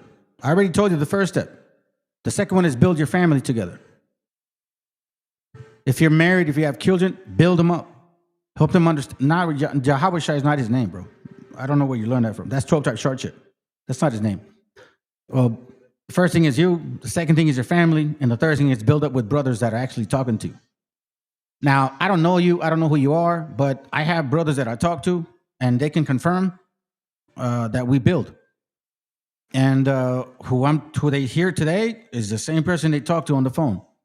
We get into other conversations, and you know what? I have brothers that are helping other brothers, and that's what we're doing. And that's exactly it. Prove a friend, because guess what? I've met a lot of people that meant, oh yeah, how can we build and all that shit, and then you guys could turn around and talk shit about me. I'll throw out a name, Northern Kingdom Prophet, whatever, Jakashai, whatever, bro. Like, I try to build with the brother. All of a sudden, he gathers like 2-3 dudes and starts talking shit about me. I didn't even know this. Someone else told me that they were doing that. That's not the way to build. So whoever does that, you're hypocrites. And the truth ain't with you. Let's continue. 1,400 mujeres civiles. 12,400 mujeres. Han asesinado 18,000 niños y niñas. 18,000 niños y niñas. ¿Van a decir que eran de Hamas? ¿O van a decir, como en el libro de la investigación de la guerra de Vietnam, dispara todo lo que se mueva? Ahorita les digo, Kurt, creo que se llama el autor. Lo sacó Sexto Piso en colisión con nosotros en la Cámara de Diputados. Cuando mataban niños, niñas, decían, pero si es un niño, es una niña. Sí, cuando crezcan van a ser Vietcongs. Dirán lo mismo, que estos niños, estas niñas iban a ser de Hamas y que por eso los asesinaron. 18,000. If you are tired of working all... Hey, let me know if there's an echo going on, fam. I will say this, man. Every time I talk, I like to set traps. I like to play chess, family. Don't think that I'm stupid.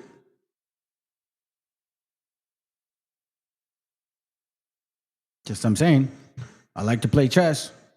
I set traps, so be careful.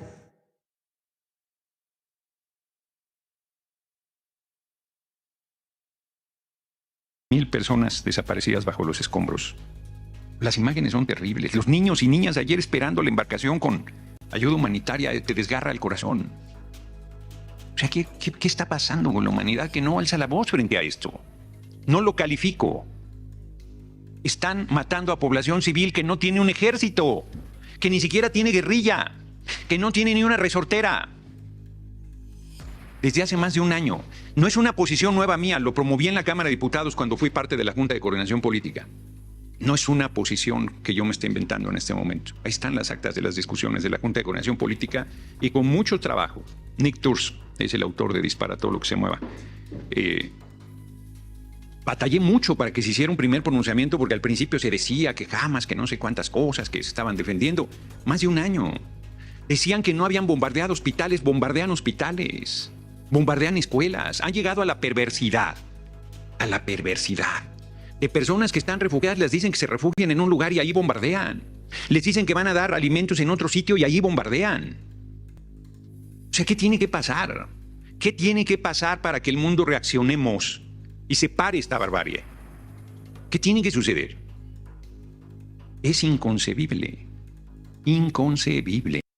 Oh, and by the way, I forgot to read the last part that you were saying. Do we build sanctuaries? Fuck no. That's not what you do, bro. That's absolutely not what you do. The kingdom of God dwelleth in you. You build your community within yourself, within your people, within who you can closely relate to, and you start building that way. Not in a building, not anything like that, man, because no building's going to, you can't find the creator in a building. I'll read this to you, man. As a matter of fact, I'll read this to you because this is a very difficult scripture to understand for a lot of gente. I'm not going to break it down. I'm just going to read it and hopefully you understand what I'm saying. 2 Ezra 16:77 says, "Woe be unto them that are bound with their sins, and covereth with their iniquities, like as a field is covered over with bushes. And the path therefore covered with thorns, that no man may travel through. It is left undressed, and is cast into the fire to be consumed wherewith." Ponder at that. This is very simple, but deep. You have to consider why it says, bound with your sins, covered with iniquities, covered like bushes, and it's full of thorns that no one can walk by. And if it's left untreated, hopefully you understand what it means, because that's the first step.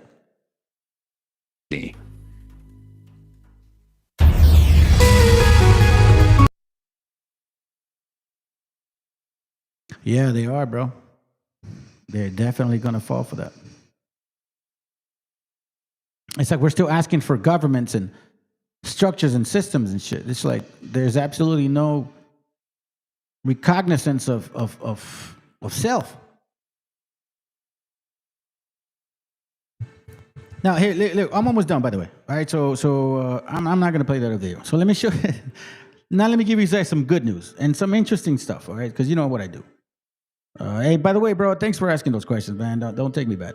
Anyway, so look, I thought this was very interesting because I had done this video a long time ago, and this out real quick, and just follow me real quick and see what because remember, people say that like Mexicas were not taken all over the world. Oh yeah, Spaniards took us everywhere: Africa, Europe, South Africa, India, China, Asia, Philippines, islands, all everywhere. Check it out. Filipino brothers. Watch this. Meanwhile, video and pictures. That's not it. Is this it? So great. So we're taking them back. No, I'm just kidding, man. I'm not going to do that. I'm just joking, fam. Let's listen in. Mexicans? Yes, you heard that right. Mexicans. Yes, a lot of Filipinos were married or had a relationship with Mexicans or had kids with Mexicans during the Spanish colonization. But why? I thought a lot of Filipinos were married to Spanish. No, that's not necessarily true. Maybe some Filipinos were married or had kids with Spaniards. But let me tell you why. So as far as I know, during the Spanish colonization, Spaniards brought a lot of Mexican slaves to the Philippines. That is correct. Spaniards brought a lot of Mexican slaves to the Philippines. And as you can see, we Filipinos have many similarities to Mexicans. Our body belt, music, and food, and much more. And this is probably the thing that many Filipinos would not accept. In our whole life, as far as we know, we were colonized by Spaniards. But many Filipinos had relationship with Mexicans. Relationship with Mexicans had many Filipinos had relationship with Mexicans. And many Filipinos would probably not say we are part Mexicans because they will be proudly say we are part Spaniards. And that is why you're never gonna hear from a Filipino except me that we are part Mexican except we are part Spaniards. It's the same thing when Japanese went to the Philippines and enslaved a lot of Filipinos to do their work. Japanese used to enslave Filipinos to carry their gold and hide in the mountains or hide their golds anywhere in the Philippines. But also, a lot of Japanese did a lot of brutal things to the Filipinos. And I'm not saying this for the sake of hating Mexicans, Spaniards, and Japanese. I'm simply just saying this for the sake of history lesson. And what's past is past, and what's done, it's done. Let's move on. Let's just focus on the positive and leave the past behind.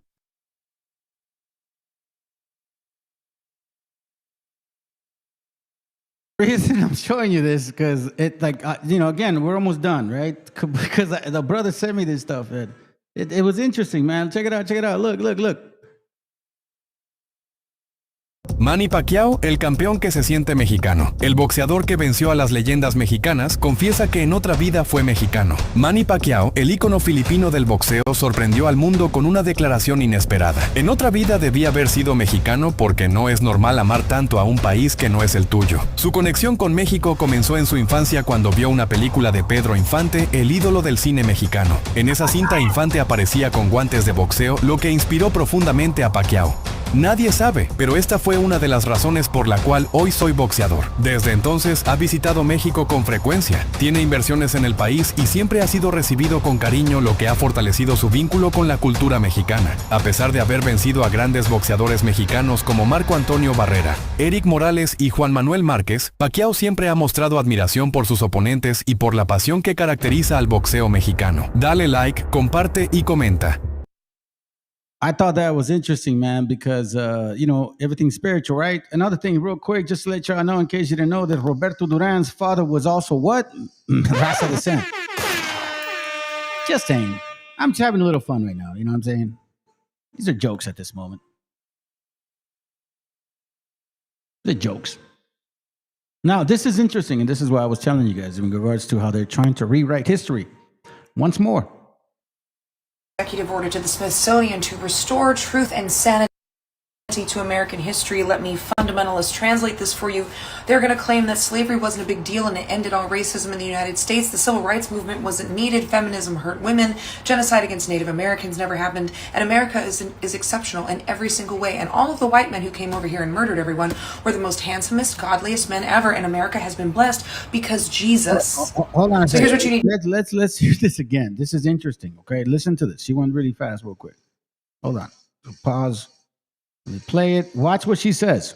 Trump signed an executive order to the Smithsonian to restore truth and sanity to American history. Let me fundamentalists translate this for you. They're going to claim that slavery wasn't a big deal and it ended all racism in the United States. The civil rights movement wasn't needed. Feminism hurt women. Genocide against Native Americans never happened. And America is exceptional in every single way. And all of the white men who came over here and murdered everyone were the most handsomest, godliest men ever. And America has been blessed because Jesus. So here's what you need to do. History is going to disappear in public spaces. Anything that does not paint America as this exceptional, wonderful, beautiful, not racist at all place is going to disappear. You're going to need some history books in your house, and here's where we're going to start. A People's History of the United States. The True History of the United States. And the Humanity Archive. Make sure you have the information, because if you cannot access information, you cannot combat propaganda, and you cannot tell when anyone is lying. Added bonus, the Reich series by Richard J. Evans, 1, 2, and 3. If you want to know what's going on right now, it's right here, because they're also just put a freeze on all libraries. This includes their fundings, their workers. They are going to go through libraries and gut them for all this information.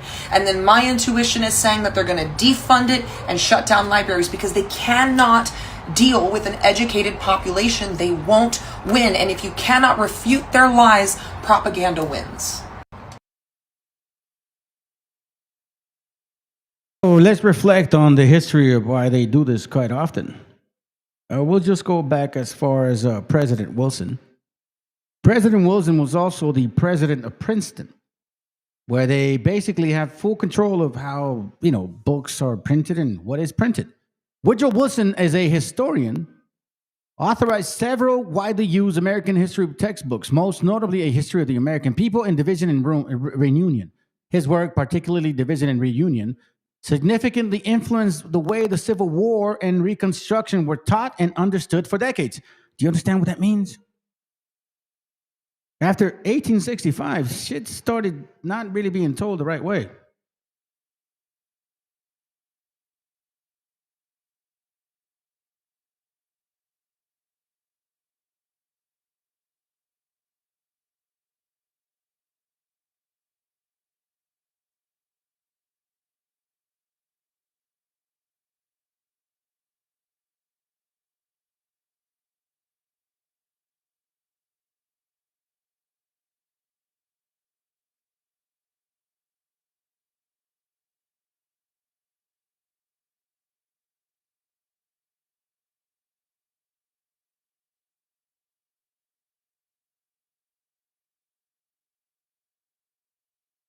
Here we go.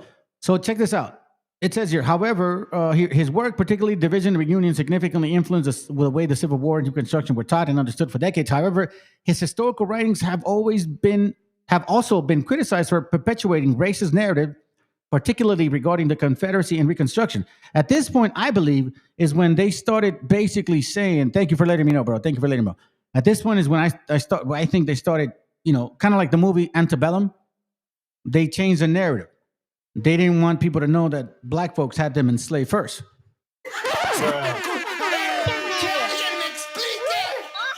And you know what's so funny? Black folks didn't complain either. So as the white man took the narrative that they were the ones that started coming here since 1492, they civilized everybody. The black person took the narrative as this, that's right, they enslaved us. You know what I'm saying? They just enslaved us. It was so bad for us. But never did they consider the indigenous people here. Yet we both know now, both of us as a group, that they came as colonizers. Black and white colonizers. Black and Negro colonizers. Yes, you guys, European and African colonizers. Say it ain't so. Say it ain't so. Tell me that I'm wrong. Here, there's a link right there. Prove me wrong. Bring a book that says that I'm wrong and that I'm a liar and that this is not true. And that's why you guys created that movie Antebellum. Because in that movie, it actually shows how they were treating white folks.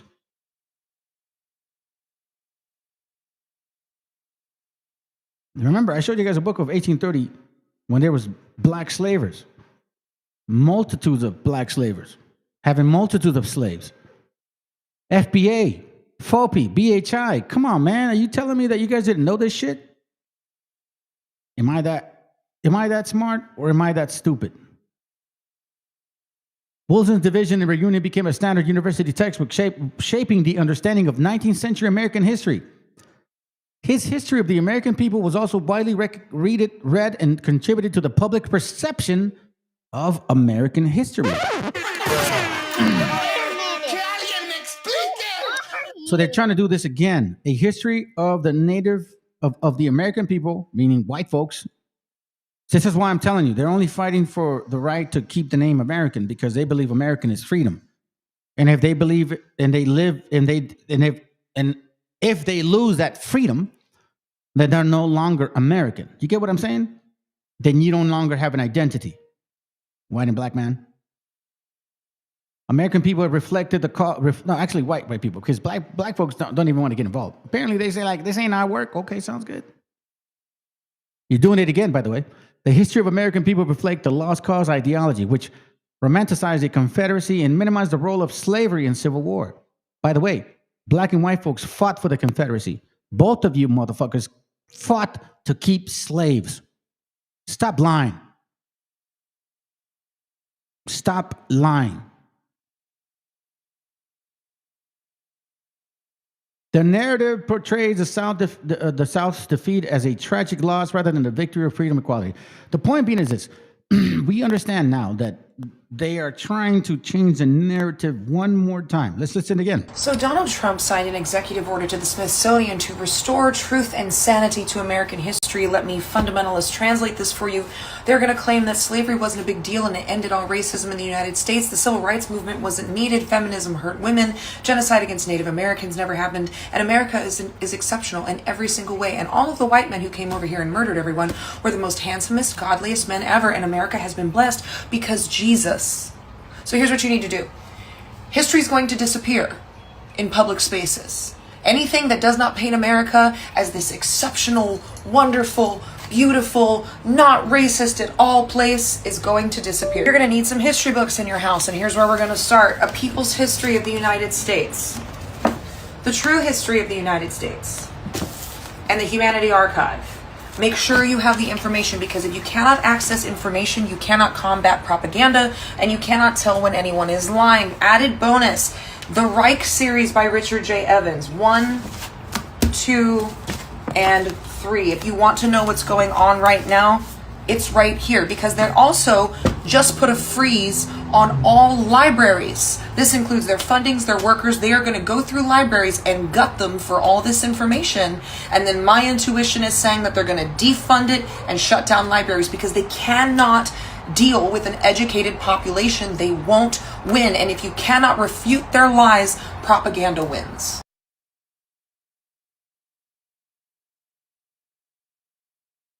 Told you. I told you.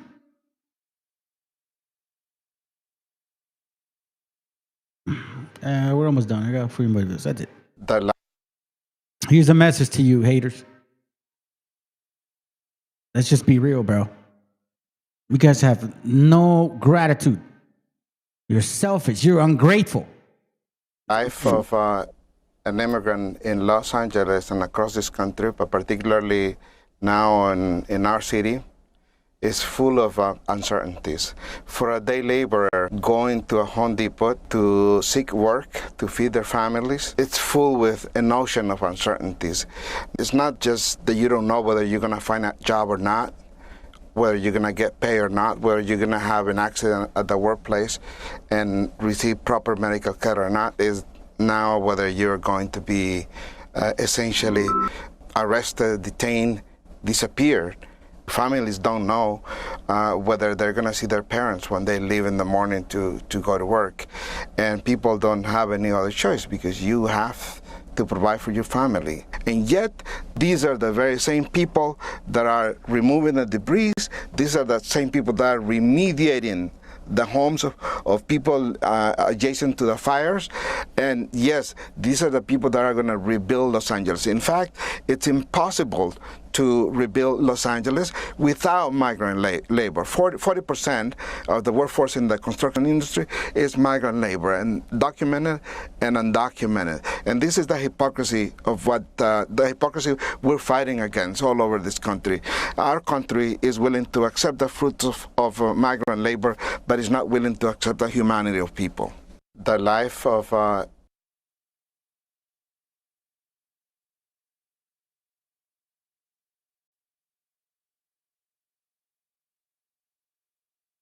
I think those are facts, man.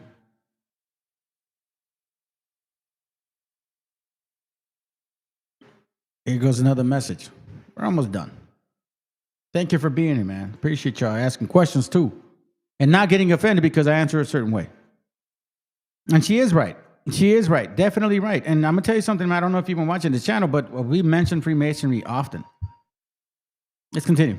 Los Angeles is the heart of the Mexican and Central American community here in the United States. And so they think that if they can break us, they can break anyone in the country. And that's what we know. We cannot afford to fail. The resistance will continue. Whether they keep threatening us or not, we will continue. We're fighting for the righteous, the right to live and to exist and to work and to feed our families. There's nothing extreme about that. We just simply want to work, we want to live, and we want to have a dignified life like anyone else deserves. So we're seeing resistance right now from the people in Gaza resisting and fighting for their lives to us right here on our own historic homeland, our indigenous land here. We're fighting for our lives as well. And we're going to continue to do so, whether it's the police, the National Guard. You know, we don't want violence. We don't want violence. But we also aren't going to sit by and see our people be kidnapped and see our community be attacked by any federal agency or local law enforcement. We won't do it. Los Angeles. See, you know, it's funny, man, that he mentioned Gaza again. Scriptures talk about two prophets that they hate the most. I'm going to say this right now, family. Canaan is not our people, bro. Y'all need to wake the fuck up. These dudes are wicked. Let's continue. I mean, come on, man. You guys had the truth in your hands. You could have told us the facts. You didn't have to lie to us. But you're no different than Edom. You work the same way. You're deceivers. You were never honest or sincere. And that's the first thing the scriptures talk about. Being honest and sincere. California is the world's 5th largest economy, richer than France, more influential than India, but there's a quiet force that sustains it that doesn't often make headlines.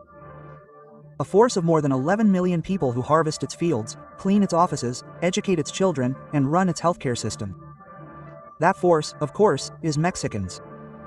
If we look at official statistics of California's nearly 40 million people, more than 11 million are of Mexican origin.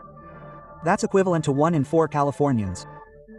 We're not talking about Latinos in general, we're talking about Mexicans, many with citizenship, some with residency, and some more afraid, but all with one thing in common: they keep the most powerful state in the most powerful country in the world running. California, also nicknamed America's Garden, produces more than 50% of all the fruits, nuts, and vegetables consumed in the United States. California's Central Valley, in particular, is one of the most fertile agricultural valleys in the world. Those fields aren't cultivated alone, but by the hands of millions of Mexicans. Strawberries, almonds, grapes, lettuce, tomatoes. Check out these figures. 7 out of 10 farm workers in the United States are Mexican. 2 out of 10 are of Mexican origin but born in the United States, while the remaining 1 out of 10 are usually of Latino origin or not at all Latino. Many will have no papers or rights, but they work 12-hour shifts under the sun for minimum wage. These are jobs that no one else wants to do. Without them, the California supermarket would be empty. Mexicans aren't just in the fields, they're in hotels, construction, and hospitals. In 2023, Mexicans represented 42% of cleaning and maintenance workers, 38% of the food industry, 34% of construction, and thousands are doctors, nurses, teachers, and business people. Without them, the pace of life in California would grind to a halt. The Mexican population in California sends and consumes large sums of money. In the first quarter of 2025, California residents sent $4.414 billion to Mexico in the first 3 months alone, which is equivalent to 22% of all remittances from the United States. However, they previously sent more than $22 billion there, which they directly inject into the economy through rent, food, services, etc. A significant proportion of Mexican immigrants start their own businesses. According to surveys, 1 in 4 immigrants is self-employed, known there as a small business owner. These figures highlight the entrepreneurial dynamism of the Mexican community in California. Their businesses generate thousands of jobs, particularly 500,000 through 815,000 companies, and their remittances help thousands of families on the other side of the border. In addition, Mexicans in California pay billions in taxes each year. Undocumented Mexican immigrants alone contribute more than $2.5 billion in state and local taxes and still do not receive the same benefits as others. While legal Mexicans and their descendants, who make up the largest ethnic group in California, contribute approximately $935 billion to the state's gross domestic product and pay about $83 billion in taxes to California. Geographically, Mexicans are concentrated in the southern and central parts of the state. After Mexico City, Los Angeles is the city with the largest number of Mexicans on the planet, including both Mexicans born in Mexico and their children born in the United States. Approximately 5 million people of Mexican origin reside in its metropolitan area, of whom 1.5 million were born in Mexico. Other pockets of high presence are Imperial, San Diego, Riverside, and areas of the Central Valley, where the percentages of Mexicans far exceed the state average, reaching 85 to 90%. Mexicans have a higher birth rate than other ethnic groups, and in California, the situation is clearer. That's why they want to get rid of you. The same ones that created Darwinism now are supposedly using replacement theory, but Darwinism says that he chooses certain particular organisms to continually reproduce because they're the strongest organism. You white folks can't have babies. You white folks are aborting each other. Y'all are just horrible people, man. Shit. Hey, is that your video, bro? Is that your video? I hope that. Hold on, let me see. Maybe that's your video. You told me to remind you. That's right. Thank you, bro. Thank you. You did tell me. No se te olvidó, güey. You should have texted me that shit, man. Text it to me. Text it to me. Let's continue. I'll play it at the end. There are 6 times more Mexicans than African Americans. We are many, we are strength, and yet we are what did he say, bro? Hold still on. invisible. Hold on a second, Kanan. You need to listen, bro, because without us, you don't even get to eat either. Average, reaching 85 to 90%. Mexicans have a higher birth rate than other ethnic groups, and in California, the situation is clearer. There are 6 times more Mexicans than African Americans. You see that?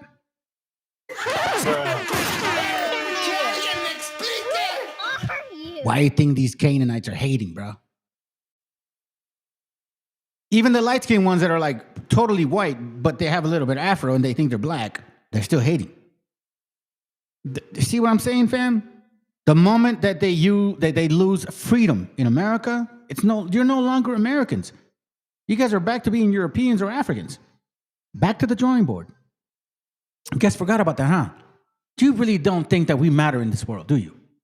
The Israelites are here. We never left. You guys got here. You came here. You stayed here. You ate here. You fed off of us. You robbed, raped us and shit, and we're still fucking here.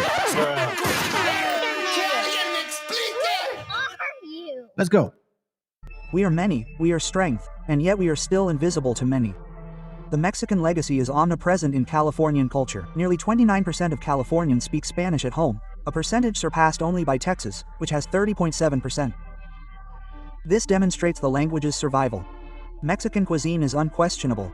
Thousands of taquerias, markets, and restaurants serve traditional food in every city and town. Regional Mexican music such as mariachi, panda, norteña, and Mexican festivities such as Cinco de Mayo or Mexican Independence Day draw crowds and are part of the state's cultural calendar. Spanish-language media outlets, such as Univision, Telemundo, and the newspaper La Opinión de Los Angeles, dominate the local Latino audience. In education and society, the Mexican presence is also growing. Many schools and universities offer bilingual support programs. More than half of the children and young people in California are Latino, and most of them are of Mexican origin. This means that the future of the state speaks Spanish at home and carries Mexican roots. Perhaps this is what bothers the Trump administration so much, even though the state with the second largest Mexican population, Texas, defines itself as the reddest of the red states, that is, the most Republican and pro-Trump state in the union. Cuban bees, by the way. That brings me to my next point. In politics, voters of Mexican origin already have enormous weight.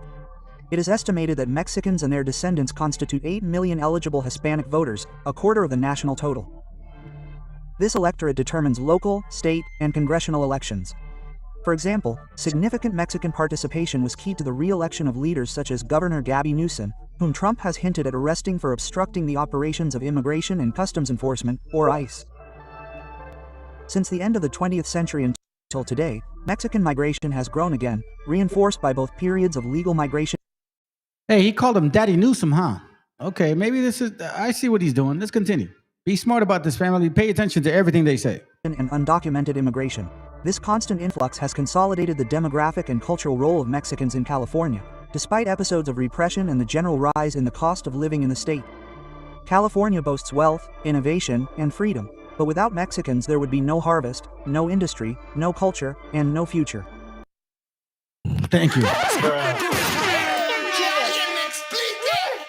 No industry, no harvest, and no future. No industry, no harvest, and no future. FBA, where you at? Y'all say you built this place. How come you ain't building it? Never see you guys building shit. Matter of fact, you're going around saying the white man ain't gonna make us do certain things. I don't even know why you guys even say that shit. Man, if you're proud of yourselves, I don't give a fuck what I need to do. As long as I can take care of my family, that's all that matters to me. I'm not gonna be all like pinche delicado, güey. Limosnerín con garrotes, cabrones. You don't even make it up, but it's like, I'm not gonna do that. It's very clear that you don't care about your family, your kids, your ego. It's all about the ego with you, Canaan. Now that you're not the attention, now you still want it. And all of a sudden you create videos of like, oh, Hispanics need our help. No, we don't. We've been getting deported for a long time. Once again, you know who needs your help? You're Cuban bees. You're Nicaraguenses. You're Salvadoreños. Because there's a lot of you Canaanites in those towns. That's why they're begging. They're not indigenous. They are true black Latinos. Esta mexicana le dio a Donald Trump. No olvidemos que este país no prospera sin el trabajo de nuestra comunidad inmigrante. Esta admirable joven no solo confrontó con dignidad y firmeza al presidente de los Estados Unidos, sino que también se convirtió en un rayo de esperanza para miles de trabajadores, estudiantes y profesionales que hoy sufren las consecuencias de la ley de deportación promovida por Trump. Esa niñita prieta mexicana fue aceptada a la universidad número 1 UC Berkeley. Ari compartió con el mundo que el esfuerzo y los sacrificios de sus padres no fueron en vano. Hoy esta joven se ha graduado con honores en la Universidad de Brooklyn y pronunció un discurso que, sin duda, ha tocado el corazón de quienes atraviesan momentos difíciles.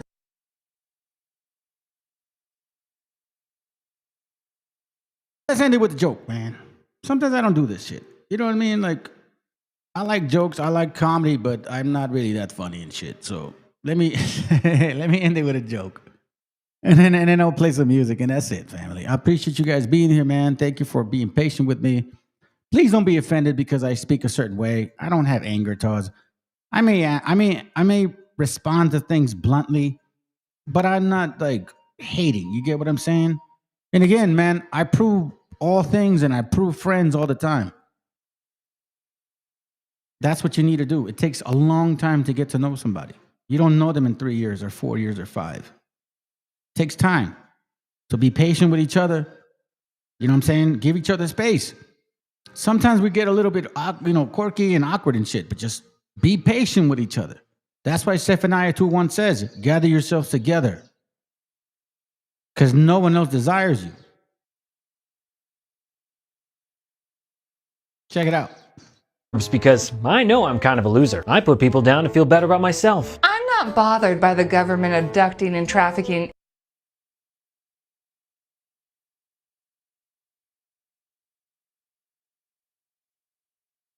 Groups because I know I'm kind of a loser. I put people down to feel better about myself. I'm not bothered by the government abducting and trafficking innocent people because I have no conscience whatsoever. I'm an actual psychopath and a literal menace to society. Remember I told you that the way you get to know Edom is by learning of serial killers? Because serial killers are psychopaths. So when my wife was the one that showed me this video, she's like, hey, look, they said what you said to me. It's funny, man.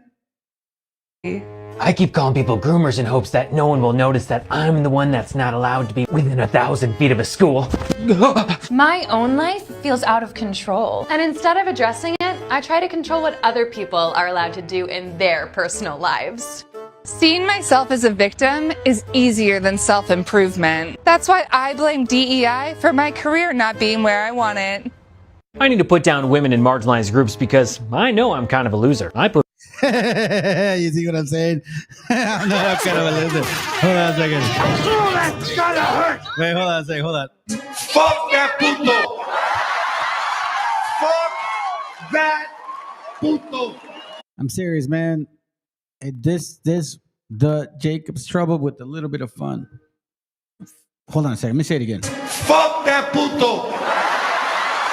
Fuck that puto. I told you guys since the get-go of my channel, since I began, that I was never going to go against what we actually know.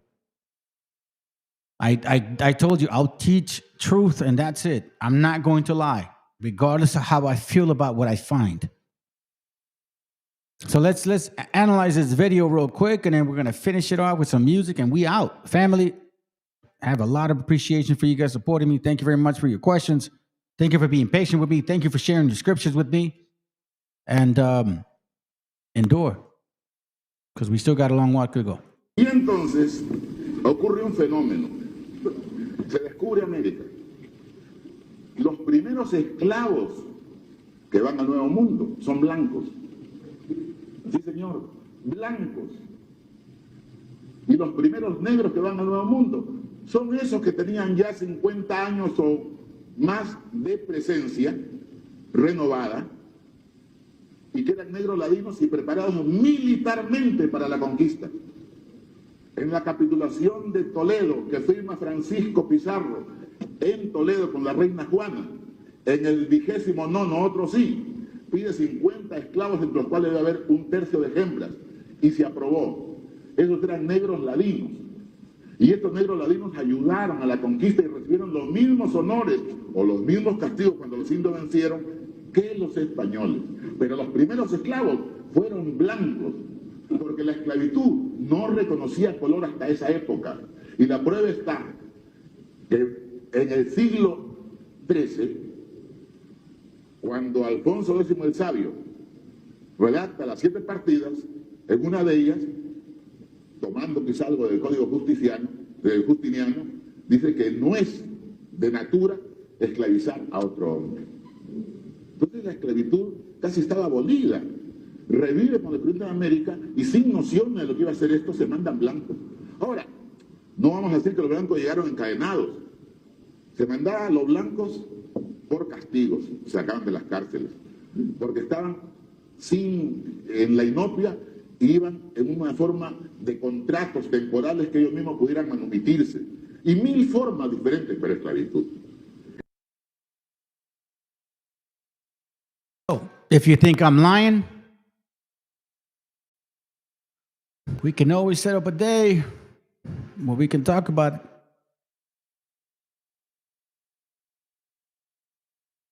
Definition of illegals, Jacob's trouble, Arcerith, Yahoo, smallpox, chiwiwis, Khazar serpents, occupied by the wasp, and then Sumarraga in a psychopath. Like I said, you want to get to know Edom? Learn about psychopaths. With that said, family, I appreciate y'all being here. Have a good night. Mi gente, por ahí andan las noticias que según quieren deportar a toda la raza trabajadora y les hicimos este corrido, compa Kevin. Para que le pongan oídos, dice más o menos así, compadre. Años tengo trabajando de este lado, buscando el mentado sueño americano. Los gringos aquí ya no nos quieren, que según les estorbamos. Se menciona mucho en los noticieros, traen muchos mitotesos del gobierno. Resulta ya quieren deportarme, en eso no estamos de acuerdo.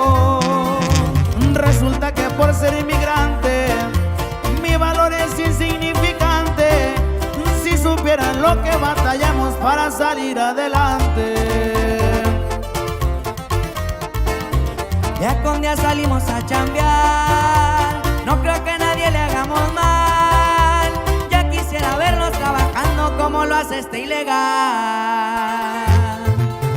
¿Y qué culpa tenemos nosotros los inmigrantes por querer buscar nuestros sueños? ¡Ánimo, mi gente! Y no se me rajen. Y así suenan los de la norte, compa Jesús Méndez. Puro elegante récord, mi viejo. ¡Ay, ay, ay!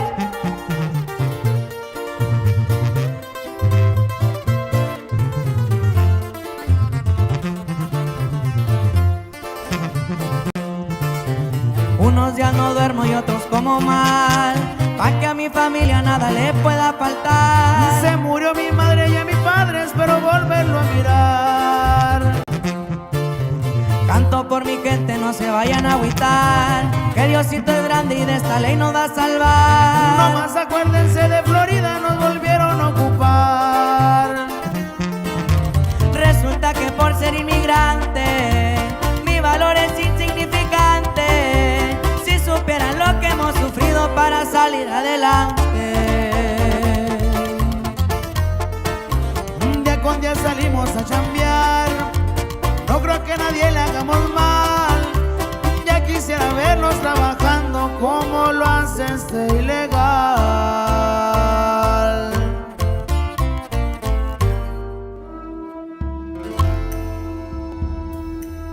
Mesta isukame Claudia Shemo ya utayu. Shabete ya komera javeni kenam pokayu tita pero yem ku ak. De donde soy no nos rajamos, cualquier tierra la trabajamos. El sacrificio jamás es en vano, que hasta el espacio hemos llegado. Where we are from no nos rajamos, and what we dream of lo realizamos. Gran paisano, hermano, amigo, soy mexicano. Y cambiamos de lugar, no de bandera. Verde, blanco y rojo lo llevo en las venas. Como el águila volamos sin fronteras. Rompemos la malla que separa tierras. Y nacimos con legado de grandeza.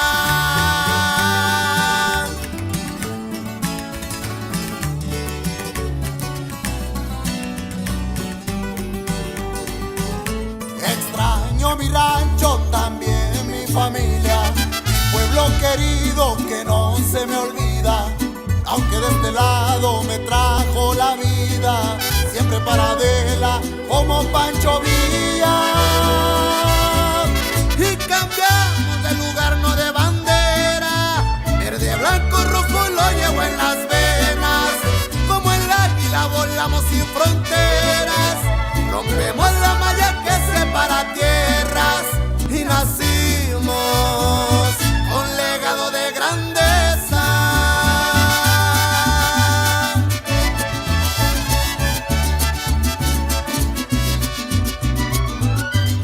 A nuestras mujeres y madres inmigrantes, un ejemplo de fuerza y valor.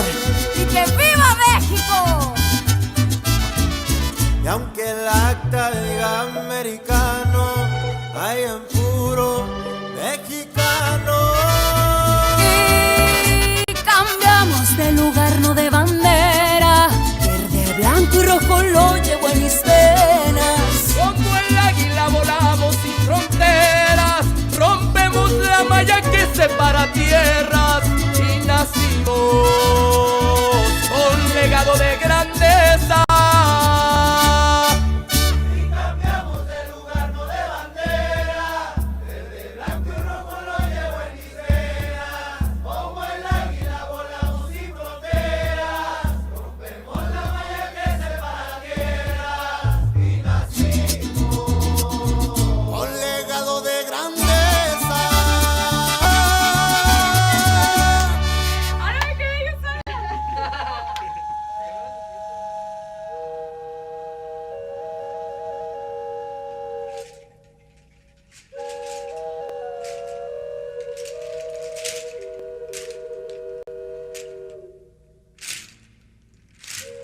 Del mar los vieron llegar, mis hermanos emplumados eran los hombres barbados de la profecía esperada. Se oyó la voz del monarca de que el Dios había llegado y les abrimos la puerta. Por temor a lo ignorado, iban montados en bestias como demonios del mal iban con fuego en las manos y cubiertos de metal. Solo el valor de unos cuantos les opuso resistencia y al mirar correr la sangre se llenaron de vergüenza, porque los dioses ni comen ni gozan con lo robado. Y cuando nos dimos cuenta ya todo estaba acabado y en ese error entregamos la grandeza del pasado y en ese error nos quedamos 300 años esclavos.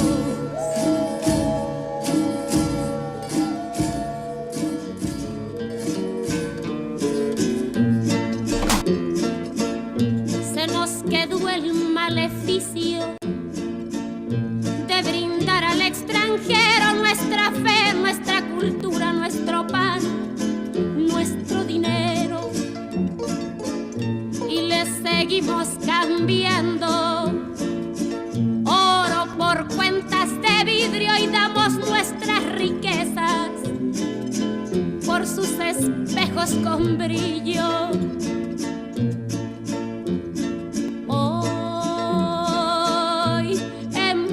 Siglo XX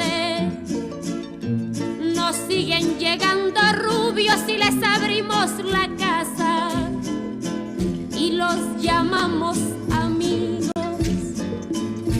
pero si llega cansado un indio de andar la sierra, lo humillamos y lo vemos como extraño por su tierra.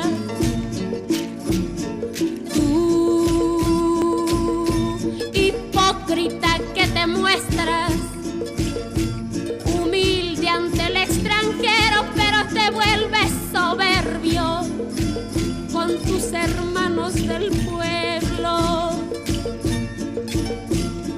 Oh, maldición de Malinche, enfermedad del presente, ¿cuándo dejarás mi tierra? ¿Cuándo harás libre a mi gente?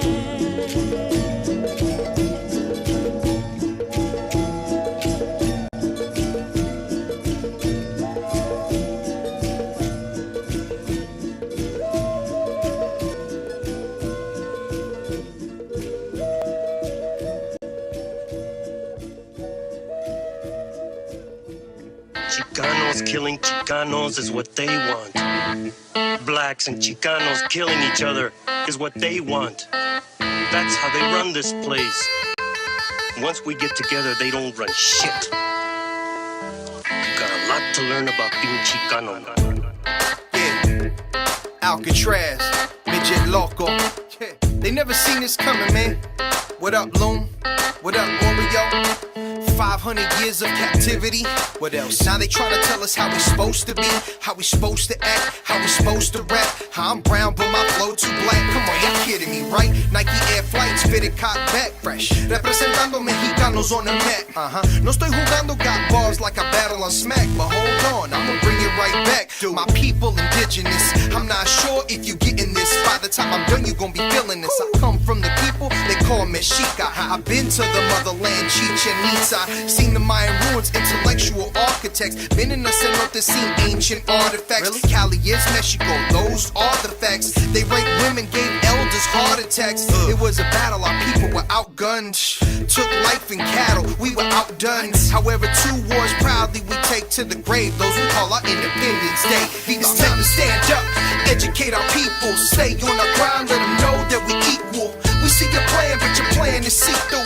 You can't stop my people. Mexicano, I'm brown and proud. Mexicano, I'm brown and proud. Mexicano, I'm brown and proud. Mexicano, I'm holding it down. Story with Mexicans, Mexicano. Gave birth to the world was Chicanos. Aztec warrior, man, it's all in my blood. From the Tenochtitlan, that's the heart of the love. Now I'm Mexico City, that's a modern day name. Don't let the books confuse you to be a modern day slave. Gotta get your facts right and study the culture. Don't be like Cortez, he came like a vulture. Came to just steal and take away the land. He seen what we got and he was like, damn, who would've guessed it had to be a white man? Damn again, now we got stolen lands. They say go back to where the fuck you from. Man, this is my land, that's what you stole from us. I'm not Hispanic or Latino, I'm a Mexican. Man, fuck La Milicia, you can have that bitch. It's time to stand up, educate our people. Stay on the ground, let them know that we equal. We see your plan, but your plan is see-through. You can't stop my people. Mexicano, we're brown and proud. Mexicano, we're brown and proud. Mexicano, we're brown and proud. Mexicano, I'm holding it down, yeah. When I think of all the years I struggled without complaining, like when I came here walking all the way from Michoacan, and what your mother went through to bring you back when you were a baby, so you grew up to be a man with respect. Don't you have any pride? ¿Tienes conciencia? ¿No tienes dignidad? Fuck la dignidad! Fuck it, and fuck your struggle. You think anybody cares about it here? Huh? Not la dignidad. And it don't matter how you get it, as long as you get it. I wanna be like no Mexican. You think for 1 minute I wanna spend all fucking day pulling up weeds and mowing lawns? You got another thing coming, a la chingada con eso. It's time to stand up, educate our people. Stay on the ground, let them know that we equal. We see your plan, but your plan is see-through. You can't stop my people. Mexicano, I'm brown and proud. Mexicano, I'm brown and proud. Mexicano, I'm brown and proud. Mexicano, I'm holding it down, yeah.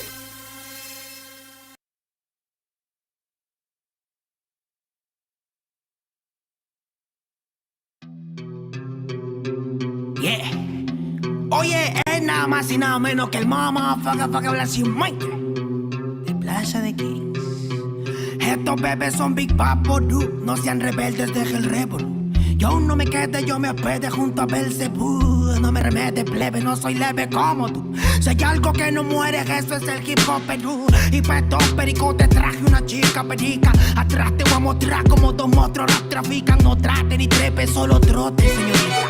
Tratre, que tra, donde la sangre salpica. Se aplica, te explica, replica. ¿Pa' qué? Aplica, practica, suplica. Con fe a mi perro grita, yo lo mataré, lo mataré.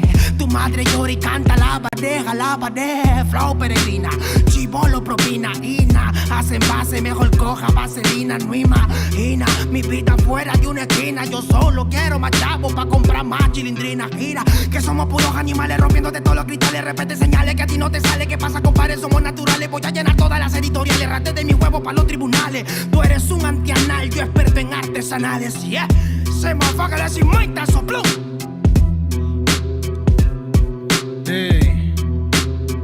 Terco 92 P09 está en la casa, barrio. Escucha bien. Así se hace, Yo.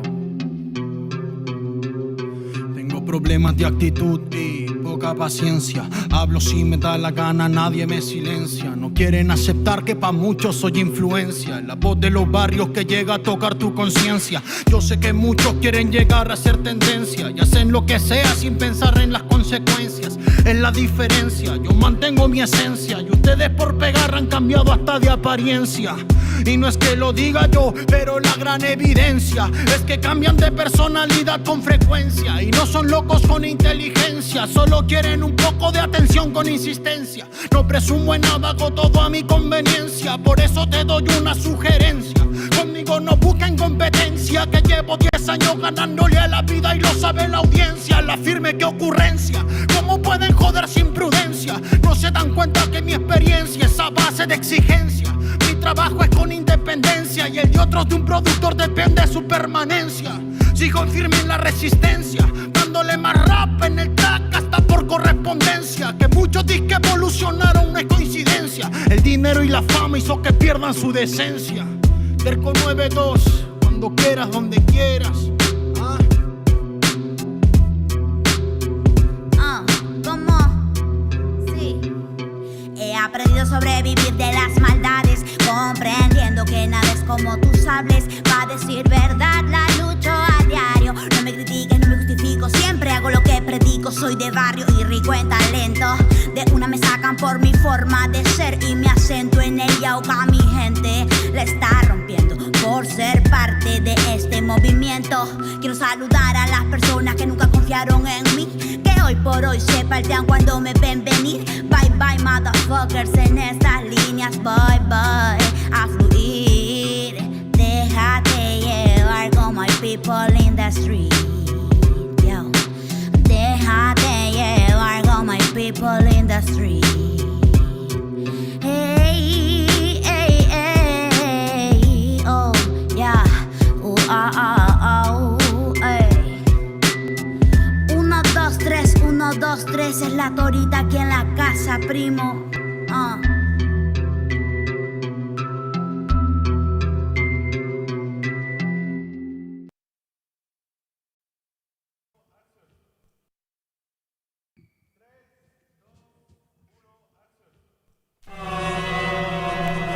Yo,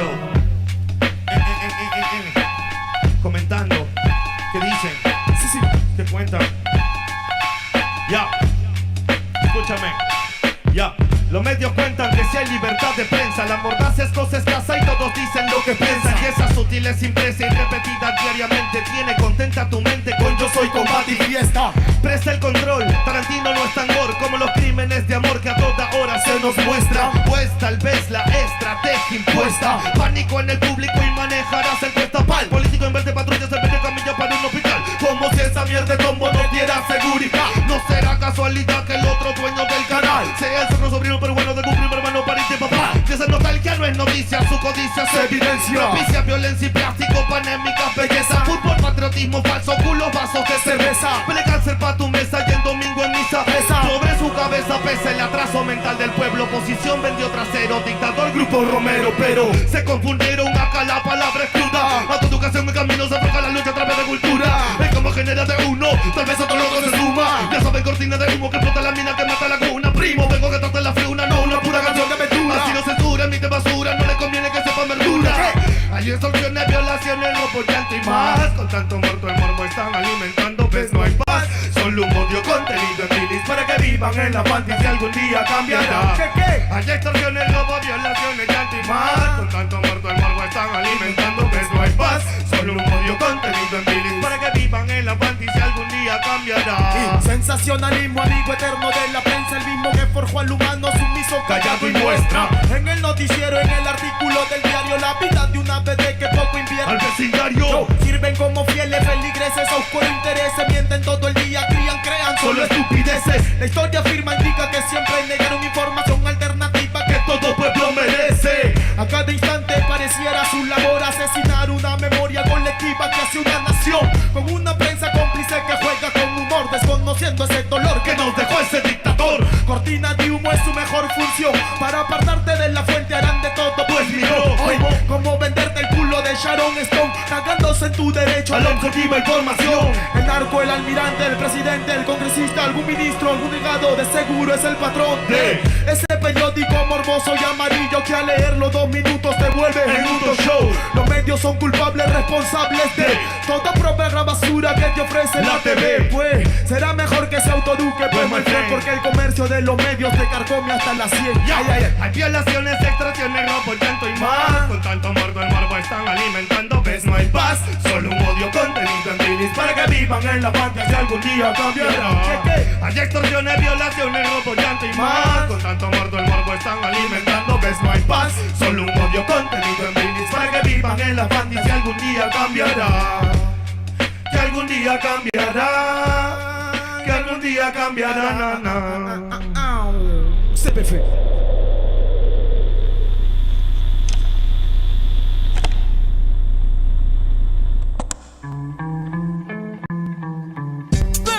Con la fe.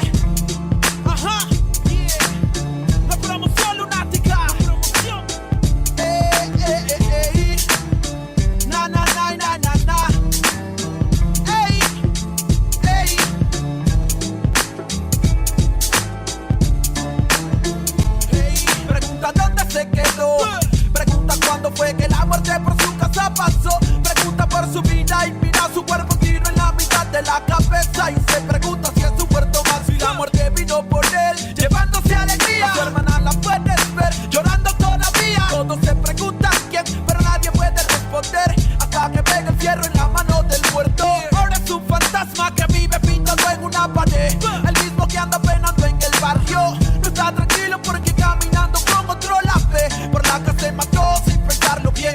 para dónde es que se van?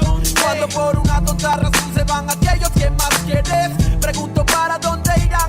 Es uno menos en el barrio y uno más para el recuerdo. De pocos a pocos mi gente se desvanece, pero casi siempre son los que no lo merecen. La muerte de un inocente, lo sabe la gente, pero nadie dice que él se lo llevó. Se rompió el corazón, lágrimas de madre, sangre en sus manos y no lo comprende el padre. Recuerda que la vida no tiene un valor y grita al cielo, mejor recógeme a mi Señor. Pase lo que pase hoy, siempre con la mente tu recuerdo en mi corazón te llevaré. Para donde quiera que yo voy, pienso diferente, y es que el amor de ahora está presente. Pase lo que pase hoy, siempre con la mente tu recuerdo en mi corazón te llevaré. Para donde quiera que yo voy, pienso diferente, y es que el amor de ahora está presente. Dime dónde están los que desaparecieron, los que no volvieron, los que de uniforme se vistieron. ¿Dónde están los que ya no están del soldado Juan, que una bala traspasó su cuerpo con el ruido de una? Son historias como mi prima Gloria, que su cuerpo no aparece pero queda su memoria. Niña de 5 años que su aliento ya es agónico, encuentra cuerpo pero envuelto está en periódico. La vida es una tumba que la suerte te depara, la muerte está en la mano de aquel hombre que dispara. Padre que espera a su hijo que vive en la urbe, pero al día siguiente lo recogerá en la morgue. Se cuentan horas, días y también los calendarios. Primo, nadie sabe si caerás en cementerios, como mi amigo Mario que jugaba a ser sicario, hasta mató a su hermano y lo tomó como algo serio. Se cuentan horas, días y también las estadísticas. Para la policía un expediente más en balística. La lista aumenta y también el desenfreno, como aquel niño que golpeado en el hogar se siente ajeno. Le pone freno y toma la decisión, sacando la pistola de su padre en el cajón. Su lápida ahora pinta: hijo mío, te queremos, y la muerte nos permite, algún día nos veremos. Pase lo que pase hoy, siempre con la mente tu recuerdo en mi corazón te llevaré. Para donde quiera que yo voy, pienso diferente, y es que el amor de ahora está presente. Pase lo que pase hoy, siempre con la mente tu recuerdo en mi corazón te llevaré. Para donde quiera que yo voy, pienso diferente, y es que el amor de ahora está presente. ¿Dónde van? ¿Dónde? Dime dónde van las almas que se pierden en el camino de la vida. ¿Dónde van? Dime dónde van. Se detienen pulsos, otros por impulsos para el diván. Penas que se cuentan en la esquina, cuidado con la neblina que la muerte se avecina por la acera. Joven estudiante muere en una balacera. Otro lío de pandillas que en el diario aparecerá. La vida se desaparece como el humo de un cigarro, locos disparando desde un carro. Otra vida que se pierde bajo el cielo gris. No se puede ser feliz cuando gente muere en un desliz.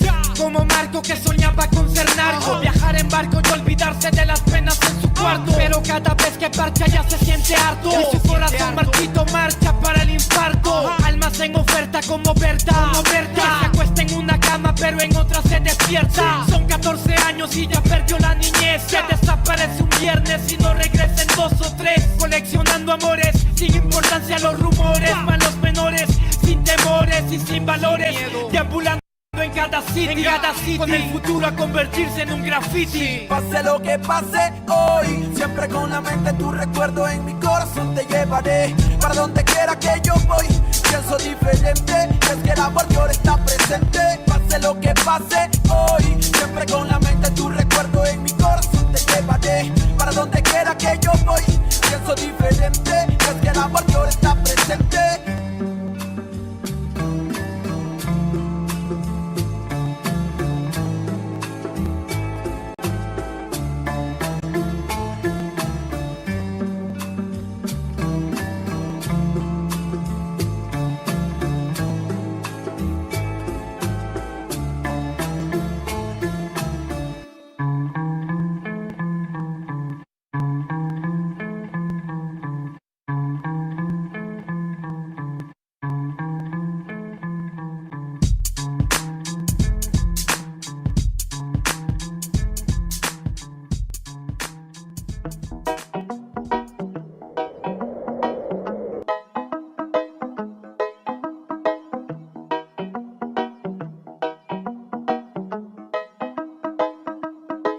Quiero pensar,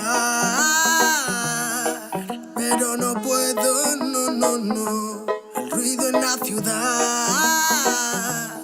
está consumiendo, Quieren pensar sin ni siquiera quiere estar al mando. Tanta publicidad subliminal te está matando. Les cuesta decidir por sí mismos cuál es su mando. Publican sonrisas con el corazón llorando. Quieren brillar,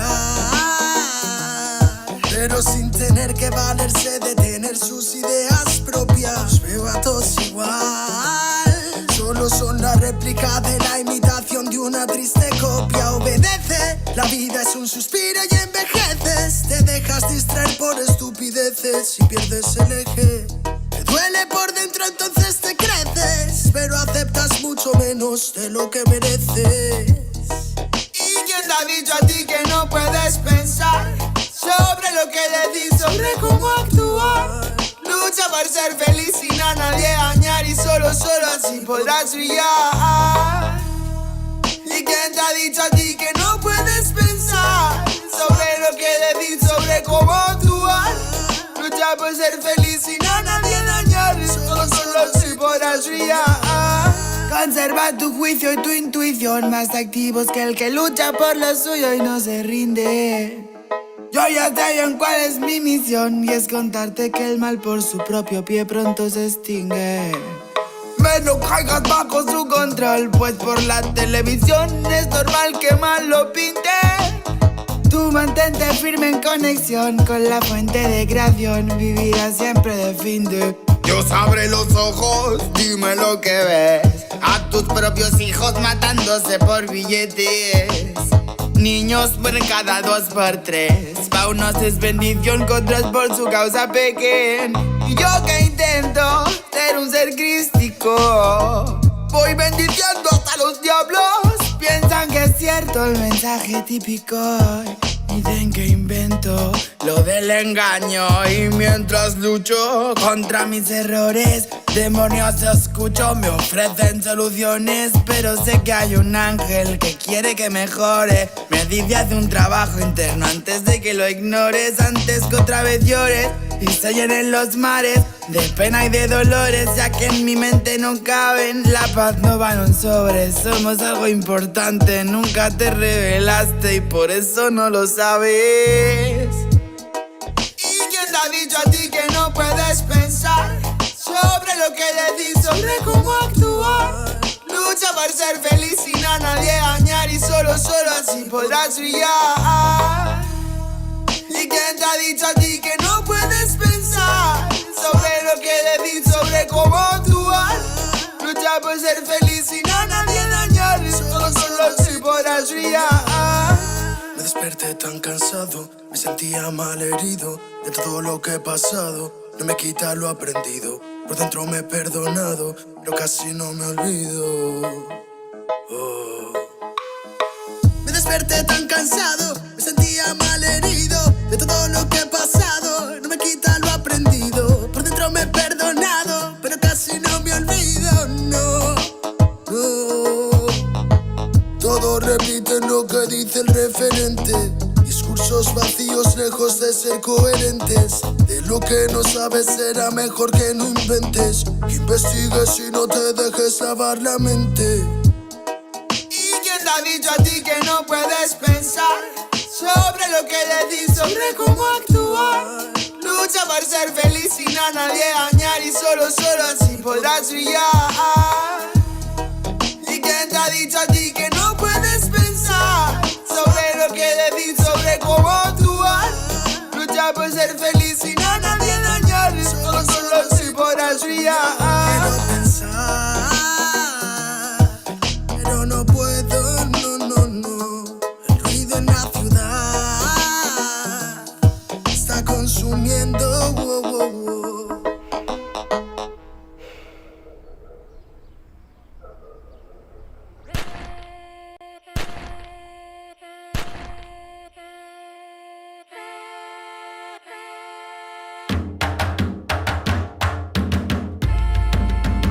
Estamos aquí, oye, que estamos aquí.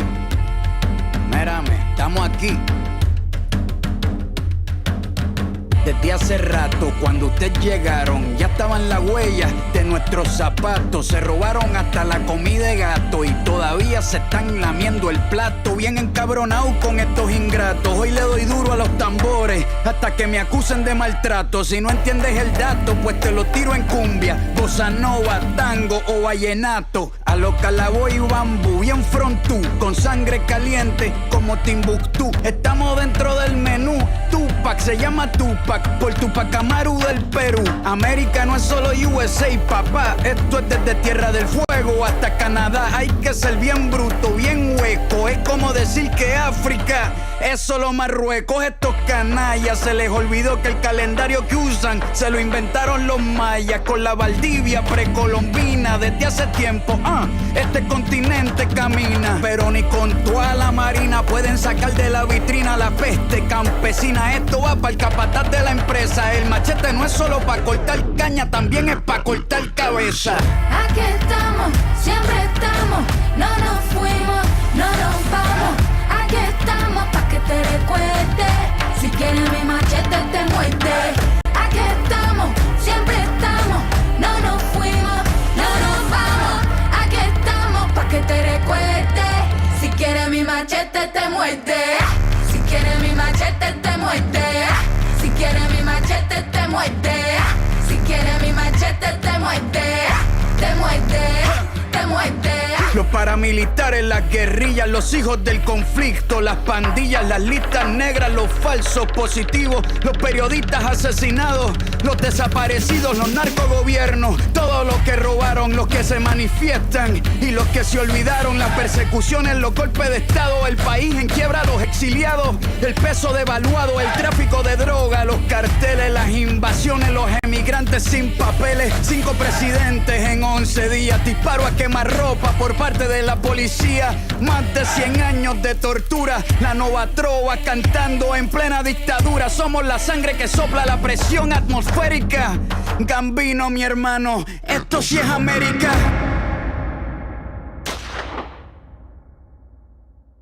Aquí estamos, siempre estamos, no nos fuimos, no nos vamos. Aquí estamos pa' que te recuerdes. Si quieres mi machete te muerde. Aquí estamos, siempre estamos, no nos fuimos, no nos vamos. Aquí estamos pa' que te recuerdes. Si quieres mi machete te muerde. Si quieres mi machete te muerde. Si quieres mi machete te muerde. Si quieres mi machete te muerde. Te muerde, te muerde.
Man sabunek distinguish impaltik molai kachi. Yedele ilah peh oltahma tulakalone esh. Talokane maatanu helves kuba. Snamora hatuma. Leken tokon yetelobe. Mish viking ken tuklo ukanatslo titalokan. Likitalokan! Likitalokan!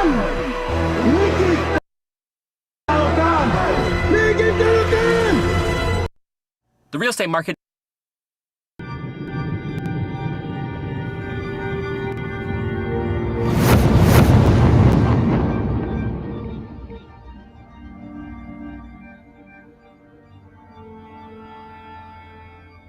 Y cal, hijo, abre los ojos.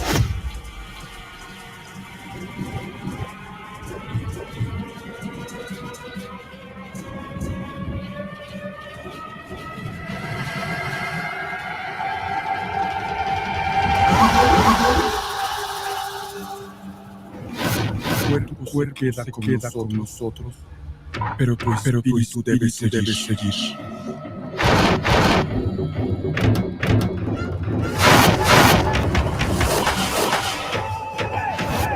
Busca la luz. Aléjate de las sombras.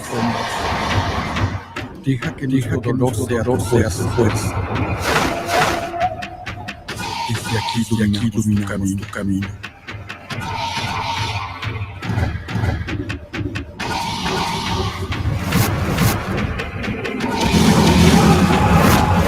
Lucha como nosotros antes de la gran. Yo soy tú eres yo.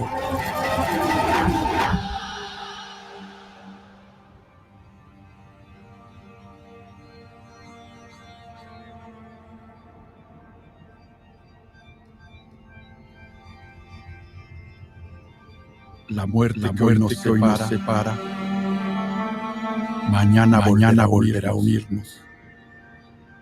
Eres libre, hijo.